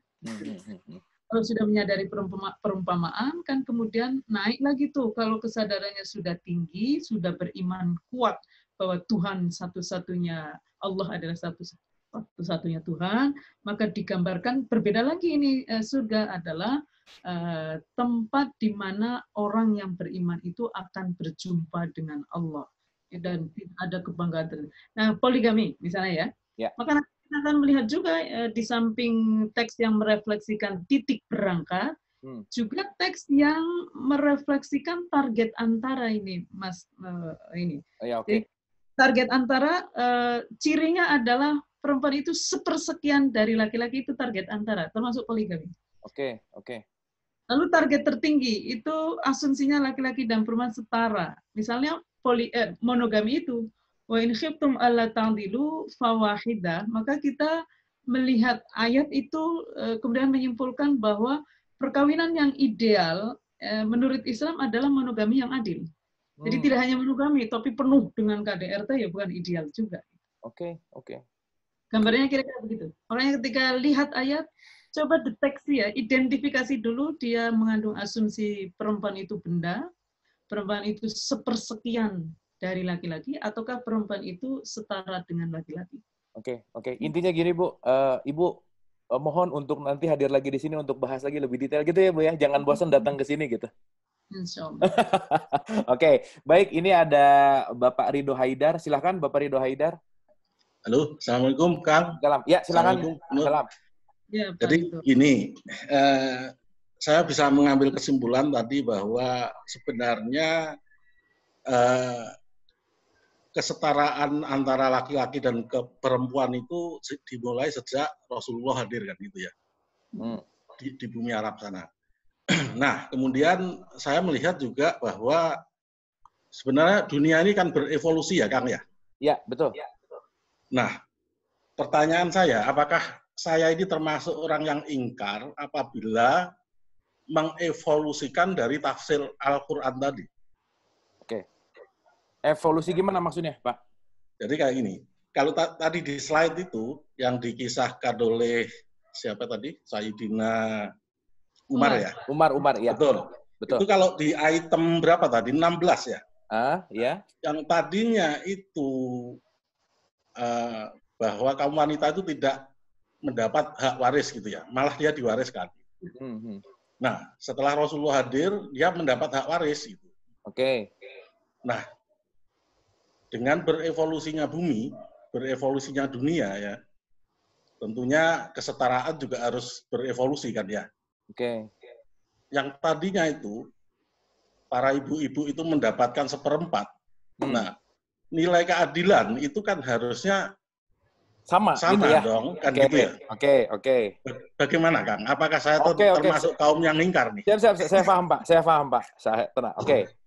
Oke, jadi mungkin karena ada perbedaan di sini tentang waris misalkan gitu ya, karena waris juga ini sangat-sangat sensitif sekali dengan gender. Nah, kira-kira dengan adanya evolusi, apakah ketika kita membagi waris 50-50, itu islami nggak? Gitulah kira-kira bahasa sederhananya. Ya, silakan. Saya respon langsung ya. Ya, silakan, Ibu. Jadi sebetulnya di dalam Al-Quran, di surat An-Nisa ya, ayat 11, 12, 13. Ya. Yusikumullahu fi auladikum lidzakari mithlu hadzil unsayain. Diwasiatkan pada kalian semua bahwa bagian waris anak laki-laki itu 2 kali bagian anak perempuan. Dan itu sebenarnya banyak ayat yang misalnya kayak tadi ya, suami istri. Kalau suami meninggal tidak punya anak, istri dapat 1/4. Tapi kalau istri meninggal nggak punya anak, ya nanti separuh aja di kedudukan yang sama. Jadi kalau laki-laki separuh nanti 1/4, yang ini 1/4 nanti 1/8 gitu. Jadi selalu separuh dari. Tapi di ayat itu juga itu ada penggalan begini, Bapak Ibu. Wali abawaihi likulli wahidin minhum as-sudusu mimma taraka in kana lahu walad. Dan bagi kedua orang tuanya, ayah ibu, laki-laki perempuan ya, wali abawaihi likulli wahidin minhum as-sudusu, masing-masing itu sama-sama mendapat 1/6 kalau anak yang meninggal itu punya anak. Jadi ada cucu itu. Jadi kalau mau mengatakan bahwa apakah ada bagian waris yang sama persis antara laki-laki dan perempuan, jawabnya ada. Ya penggalan ayat itu. Bahwa hanya sedikit lalu yang lainnya lebih banyak separuh, ya mohon maklum karena tradisinya juga perempuan bahkan diwariskan gitu. Dan itu kan masih berlangsung sampai berabad-abad kemudian di berbagai belahan dunia. Islam sejak abad 7 Masehi itu sudah menjamin ya. Makanya nanti tinggal perbedaannya adalah cara merespon sekian banyak contoh itu lalu bagaimana. Ada yang separuh, ada yang sama. Termasuk nilai kesaksian ya, ada yang separuh, kesaksian perempuan ini. Ada yang sama. Saya contohkan ini deh, tiga ini menarik karena Indonesia itu justru melihat yang sama sebagai tujuan final lalu jadi standar dalam undang-undang. Atau paling tidak undang-undangnya secara formal itu memberi ruang untuk diterapkannya tujuan final tadi. Contoh ya, dalam poligami nih, awalnya kan satu laki-laki bisa menikahi berapapun jumlah perempuan tanpa syarat adil. Kemudian Islam di dalam Al-Quran itu membatasi sampai maksimal 4 dengan syarat adil dan diingatkan bahwa adil itu sangat sulit sekali. Lalu ada pesan nikahi satu saja, tentu saja satu saja dan adil karena adil ini menjadi perhatian betul. Nah, dalam Undang-Undang Perkawinan nomor 1 tahun 1974 pasal 3 itu menyebutkan bahwa asas perkawinan adalah satu pria menikahi satu wanita menikahi satu pria. Itu adalah monogami. Artinya undang-undang perkawinan itu melihat tujuan final ya tadi yang mendudukkan laki-laki dan perempuan sebagai subjek penuh dalam perkawinan sebagai asas gitu. Ini nanti orang bisa berbeda karena banyak juga masyarakat Muslim yang melihat poligami sebagai tujuan final gitu. Padahal itu tujuan antara gitu ya Bu ya? Tujuan antara. That's it. Kalau undang-undang perkawinan kita melihat itu sebagai tujuan antara saja. Makanya poligami diatur dengan cara pandang itu sebagai pintu darurat. Nah, kalau poligami dianggap sebagai tujuan final, itu adalah gerbang utama. Beda ya, pintu darurat dan gerbang utama. Nah, problem utama dari poligami adalah yang darurat dijadikan gerbang utama itu sehingga orang masuk semua, yang takut masuk diberi training supaya tidak takut. Nah, itu jadi problem. Yang kedua soal waris. Awalnya perempuan diwariskan. Itu kan perbandingannya tidak hanya 1:0 sebetulnya, 1:-100 gitu. Lalu satu laki-laki separuh perempuan, karena laki-laki 2 kali lipat bagian dari perempuan. Tapi kan ada contoh tadi, ada contoh yang sama persis. Nah, bagaimana hukum positif Indonesia itu dikompilasi hukum Islam ya tahun 91 pasal 183 itu ada pasal yang bunyinya kurang lebih begini. Setiap ahli waris boleh musyawarah untuk mufakat setelah masing-masing tahu bagiannya secara faraid. Faraid itu sistem waris dalam Islam. Jadi ada pintu itu yang dibuka agar bisa mencapai target final yaitu keadilan gitu. Sehingga ahli waris itu bisa bermusyawarah dan ini tidak selalu ada di negara Islam apalagi. Yang pada umumnya masyarakat muslim itu melihat faraid sebagai sesuatu yang fix, tidak boleh diganggu. Mutlak gitu ya, mutlak gitu ya. Kalau di Indonesia masih ada ruang musyawarah untuk mufakat.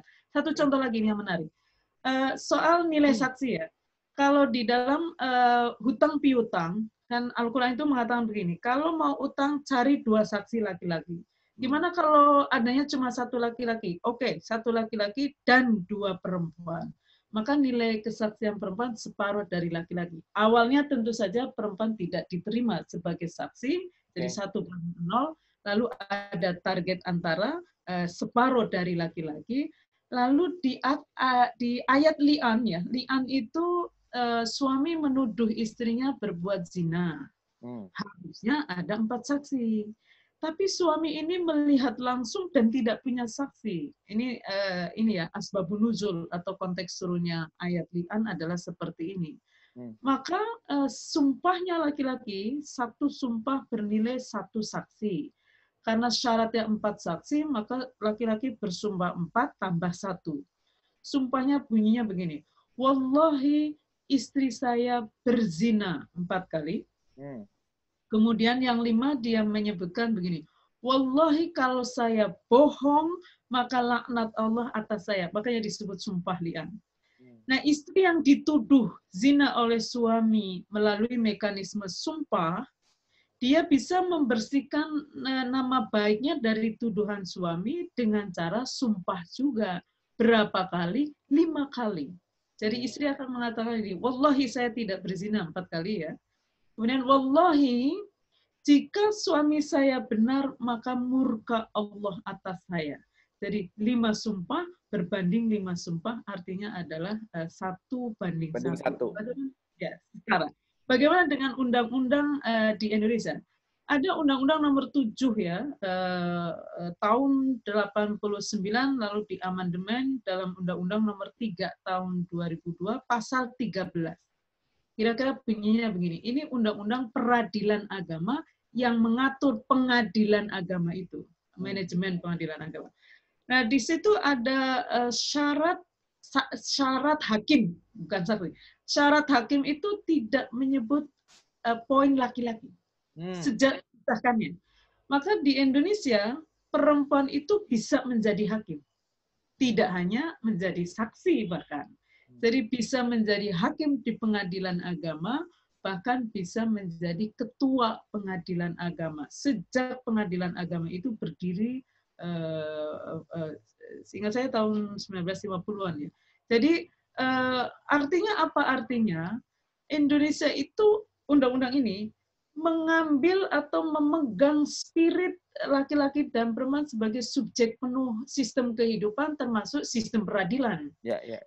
Subjek penuh itu tidak hanya sebagai saksi, sebagai terdakwa, sebagai saksi, sebagai hakim, bahkan sebagai ketua pengadilan. Itu arti dari subjek penuh itu. Jadi mungkin kita agak sulit menemukan tafsir seperti ini di negara-negara yang secara formal Islam. Di Indonesia itu memungkinkan. Kalau dicari presidennya ya tidak ada perempuan kemudian maksudnya secara formal menjadi hakim. Tetapi bahwa apakah ini bertentangan dengan Islam, maka tergantung kepada standar Islam itu seperti apa. Kalau kita memahami tujuan akhir dari Al-Quran, dari hadirnya Islam adalah meletakkan laki-laki dan perempuan sebagai subjek penuh sistem kehidupan. Subjek penuh itu artinya adalah dia kedudukannya setara, maka meskipun tidak ada contohnya pada waktu itu, dan karena belum memungkinkan, sedangkan sekarang itu situasinya sangat memungkinkan, maka itu bisa terjadi dan tidak bertentangan dengan Islam. Saya contohkan sistem perbudakan ya. Jadi sistem perbudakan itu dulu ada, bahkan sampai Islam selesai itu belum dihapuskan. Bahkan lagi sampai Kesultanan terakhir Utsmani itu perbudakan masih ada. Lalu sekarang tidak ada. Apakah situasi tidak ada sistem perbudakan itu bertentangan dengan Islam? Ya tidak, karena tujuan final dari Islam itu justru dihapuskannya perbudakan. Artinya presiden sistem sosial tidak ada perbudakan belum ada pada masa Rasulullah. Tetapi karena kita meyakini bahwa tujuan final dari Islam itu adalah kemerdekaan manusia sebagai subjek penuh kehidupan, maka melarang sistem perbudakan itu bukan bertentangan dengan Islam dengan alasan dulu ada sistem perbudakan, tapi justru itulah yang mau dituju oleh Islam yang tidak mungkin diwujudkan pada saat itu. Ini yang disebut dengan target antara. Jadi ayat tentang perbudakan juga target antara. Oke. Jadi mungkin kalau saya sedikit simpulkan dari tadi penjelasan yang luar biasa sekali, Bu, intinya kita fokus adalah di target final akhirnya bahwa tauhid, takwa, maslahat gitu ya, Bu ya, kira-kira ya. Betul ya? Jadi dua-duanya itu subjek penuh dan punya mandat untuk mewujudkan kemaslahatan. Sip. Alhamdulillah, terima kasih Bu. Luar biasa sekali jawabannya. Oke, mudah-mudahan bisa menjawab tadi. Sekarang kita ke Mas Alif, silahkan Mas Alif. Terima kasih Bu Nur Rofiah. Ini sangat bermanfaat banget buat saya, Bu. Jadi karena pertanyaan pertama saya mengenai pas lagi belajar mengenai agama ini adalah ketidakadilan. Pertanyaan saya nih Bu ya, sorry rada nyeleneh dikit. Pertanyaan saya adalah ketidakadilan. Gimana letak keadilan Tuhan kalau misalnya perempuan sama laki-laki dibikin berbeda gitu, Bu. Karena pertanyaan yang saya alami selama ini adalah ibu saya ini ceritanya bos, Bu. Ibu saya bos, terus misalnya saya ngobrol sama orang kayak misalnya di An-Nisa aja Bu, ada surat bilang 4, di surat 434 misalnya pemimpin adalah laki-laki ya. Kalau nggak salah gitu, kalau nggak salah ayatnya. Nah, ceritanya saya kan jadi susah nih Bu, ngelawan orangnya gimana jawabnya bahwa letak keadilan itu, bahwa saya paham benar tadi Bu Nurrofiah juga bilang bahwa yang bikin nggak adil bukan ayat Al-Quran ya, tapi tentang tafsir dan patriarki, sistem patriarki itu gitu Bu. Nah, dari ayat itu saya pertanyaannya gimana menjustify bahwa ada letaknya keadilan antara laki-laki dan perempuan, itu yang pertama. Dan yang kedua, apakah memungkinkan bahwa ayat-ayat di dalam Al-Quran mengenai laki-laki dan perempuan itu ayat-ayat mustasyabihat Bu yang memiliki arti, atau mungkin laki-laki itu bisa di pengertian lebih lanjutnya, apakah kayak punya konsep akal berilmu, perempuan itu ego gitu. Ada nggak Bu arti lain selain dari bentuk biologis itu Bu? Ya. Oke, thank you Mas Alif. Oke ya, silakan Ibu. Ya, semuanya. Ada satu penelitian disertasi ini yang sangat penting dan relevan dengan pertanyaan tadi, adalah disertasi Profesor Dr. Nasaruddin Umar. Beliau adalah rektor saya di kampus Perguruan Tinggi Ilmu Al-Quran dan juga Imam Besar Masjid Istiqlal sekarang ini. Dulu Wakil Menteri. Nah, Wakil Menteri Agama. Nah, disertasi itu menarik sekali, dibukukan ya, dan bisa dibeli dengan sangat mudah. Judulnya argumen kesetaraan gender Al-Quran, kalau tidak salah itu. Buku judulnya adalah seperti itu. Temuan yang menarik itu adalah salah satunya ya, tentu ada banyak temuan menarik. Salah satunya adalah gender itu kan baru tahun 1950-an muncul sebagai sebuah kesadaran, lalu sebagai alat analisis, kira-kira begitu. Tetapi Al-Quran yang turun abad 7 Masehi itu sudah menggunakan istilah yang berbeda untuk menyebut laki-laki dan perempuan secara biologis, disebutnya adzakaru wal unsa. Misalnya walaisa dzakaru kal unsa, itu adalah biologis. Sementara untuk laki-laki dan perempuan secara sosial itu digunakan kata ar-rajulu wal mar'ah, atau bentuk pluralnya adalah ar-rijalu wan nisa'u. Jadi ini ajaib sekali ya. Saya sampai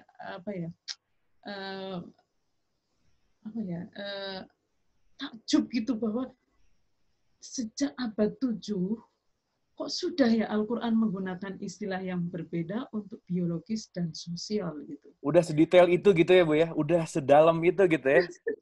Udah sedetil itu. Luar biasa, makanya saya semakin meyakini bahwa keadilan gender itu adalah salah satu agenda utama dari Rasul yang diutus terakhir itu. Nah, karenanya apa bedanya? Bedanya begini. Kalau laki-laki dan perempuan secara biologis tentu standarnya adalah fisik. Laki-laki kalau punya penis, perempuan kalau punya vagina gitu. Nah, kalau secara sosial bukan itu. Kalau secara sosial disebut laki-laki ya, secara sosial adalah pihak yang kuat. Jadi dia punya kapasitas tertentu sehingga dia secara sosial lebih kuat. Sementara yang disebut dengan perempuan sebagai istilah gender itu memang adalah pihak yang lebih lemah atau tidak punya kapasitas. Gitu. Kalau yang laki-laki secara sosial punya kapasitas, perempuan secara sosial adalah pihak yang tidak punya kapasitas. Maka surat An-Nisa ayat 34 yang tadi disinggung, termasuk sebetulnya nilai kesaksian, tentang nilai kesaksian itu, ar-rijalu qawwamuna 'alan nisa. Pada umumnya dipahami sebagai istilah secara biologis. Maka kesimpulannya siapapun yang punya penis menjadi penanggung jawab atas siapapun yang punya vagina, kalau pemahamannya biologis. Iya. Temuan dari Profesor Nasaruddin, ar-rijal itu adalah biologis, an-nisa adalah sosial, an-nisa juga sosial. Kalau adzakaru wal unsa itu baru biologis dan itu digunakan juga untuk hewan. Kalau yang ini hanya untuk manusia, ini istilah ini. Kalau secara sosial itu artinya gini, siapapun yang punya kapasitas lebih kuat ya, dia menjadi penanggung jawab atas siapapun yang punya kapasitas lebih lemah. Oke. Maka misalnya ada suami istri nih, suaminya lebih kaya, tapi istri lebih pintar. Maka dalam hal ekonomi, suami menjadi penanggung jawab atas istri. Tapi dalam hal pengetahuan, istri menjadi penanggung jawab atas suami. Jadi karena ini ketemu nih, kalau dihubungkan dengan At-Taubah ayat 71, itu menegaskan juga dengan istilah yang sangat menarik sekali, wal mu'minuna wal mu'minatu ba'dhuhum awliya'u ba'dhin. Perempuan yang laki-laki yang beriman dan perempuan yang beriman itu saling menjadi wali, ya. Wali itu penjaga, pelindung, penolong, teman setia satu sama lain. Ya'muruna bil ma'ruf, kerjasama untuk memerintahkan kebaikan, wa yanhauna 'anil munkar, dan melarang, mencegah kemungkaran. Itu panjang tuh.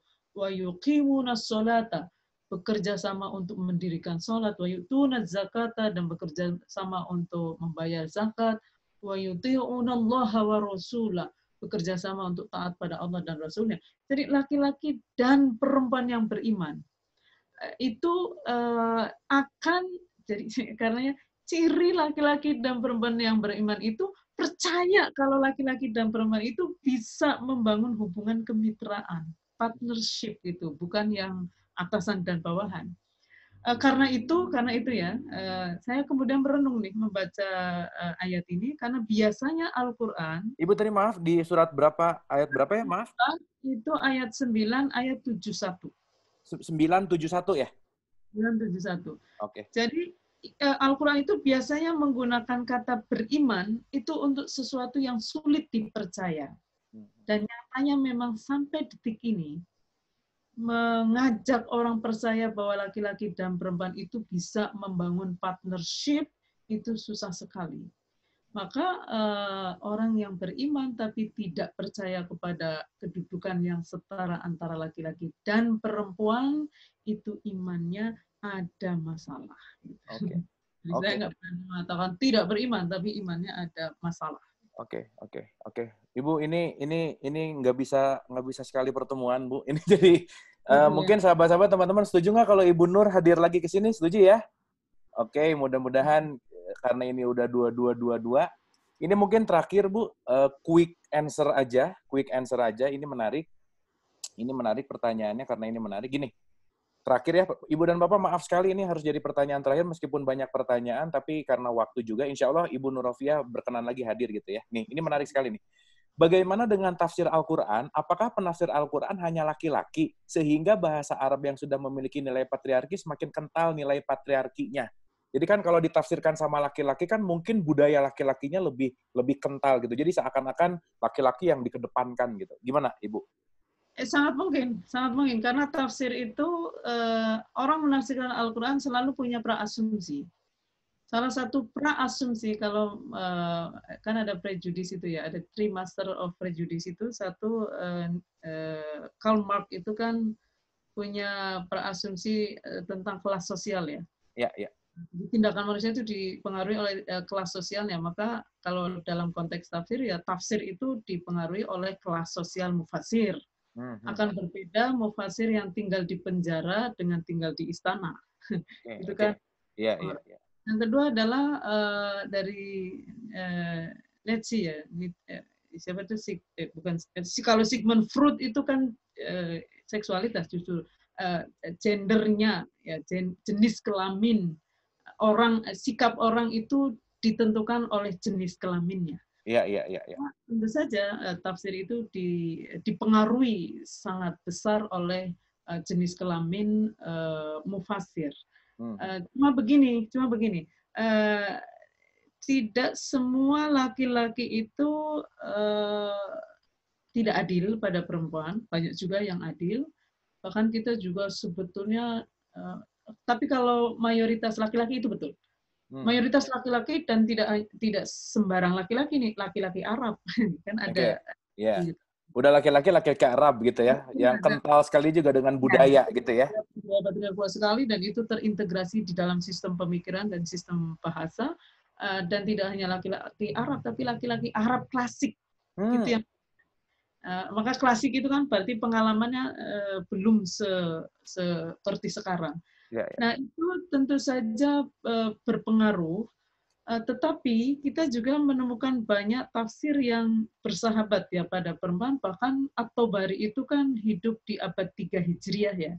Sekarang kita abad 15, itu artinya 12 abad lalu. Itu tafsir yang paling tua, dan justru paling tua itu paling ramah terhadap perempuan gitu. Jadi tidak selalu juga ya. Ini tidak berlaku otomatis. Kalau perempuan pasti adil gender, kalau laki-laki pasti bias gender, tidak selalu.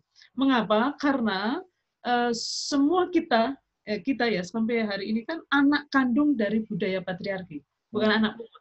Jadi dia lahir dari budaya patriarki dan dibesarkan dalam budaya patriarki, maka kita punya alam bawah sadar karena sejak kecil dididik nilai patriarki, maka orang bisa adil gender itu biasanya harus dengan secara sengaja merefleksikan, berpikir kritis, maka dia bisa adil gender. Sehingga ada perempuan yang juga persis cara berpikirnya itu seperti laki-laki ada, tetapi sebaliknya ada laki-laki yang secara sadar kritis terhadap ketidakadilan gender, dan tafsirnya bisa lebih adil gender daripada perempuan yang tidak menggunakan perspektif keadilan gender. Oke, Ibu, ini luar biasa banget. Ibu dan Bapak sahabat, boleh tepuk tangan dulu Ibu buat Ibu Nur Rofiah ya. Ini mind blowing banget gitu ya, seru banget. Ibu, saya mohon pokoknya Ibu harus mau lagi diundang ke sini gitu ya. Alhamdulillah. Baik, mohon maaf sekali, pengen banget kita lebih banyak berdiskusi, tapi waktu udah 22.26 gitu. Insya Allah di pertemuan yang akan datang, Ibu Nur bisa hadir lebih awal gitu, jam 8 gitu ya. Mudah-mudahan bisa seperti itu. Baik, Ibu Nur Rofiah, terima kasih sekali lagi atas semua ilmunya, atas semua pengetahuannya yang tidak terbatas ini gitu ya, luar biasa sekali. Sekali lagi terima kasih. Mungkin Ibu dan Bapak sahabat sekalian, dengan penjelasan terakhir tentang penafsir tadi juga mengakhiri perjumpaan kita malam hari ini. Tapi tenang, insya Allah Ibu Nur Rofiah akan hadir lagi. Jadi tetap semangat, tetap menyebarkan energi positif, tetap kesetaraannya juga diperhatikan. Ingat tadi takwa adalah dorongan kepada Tuhan untuk mendorong kita lebih baik kepada seluruh rahmatan lil alamin. Mari kita jadi orang yang takwa. Terima kasih, mohon maaf lahir dan batin. Wabillahi taufiq wal hidayah. Assalamualaikum warahmatullahi wabarakatuh. Jangan langsung bubar.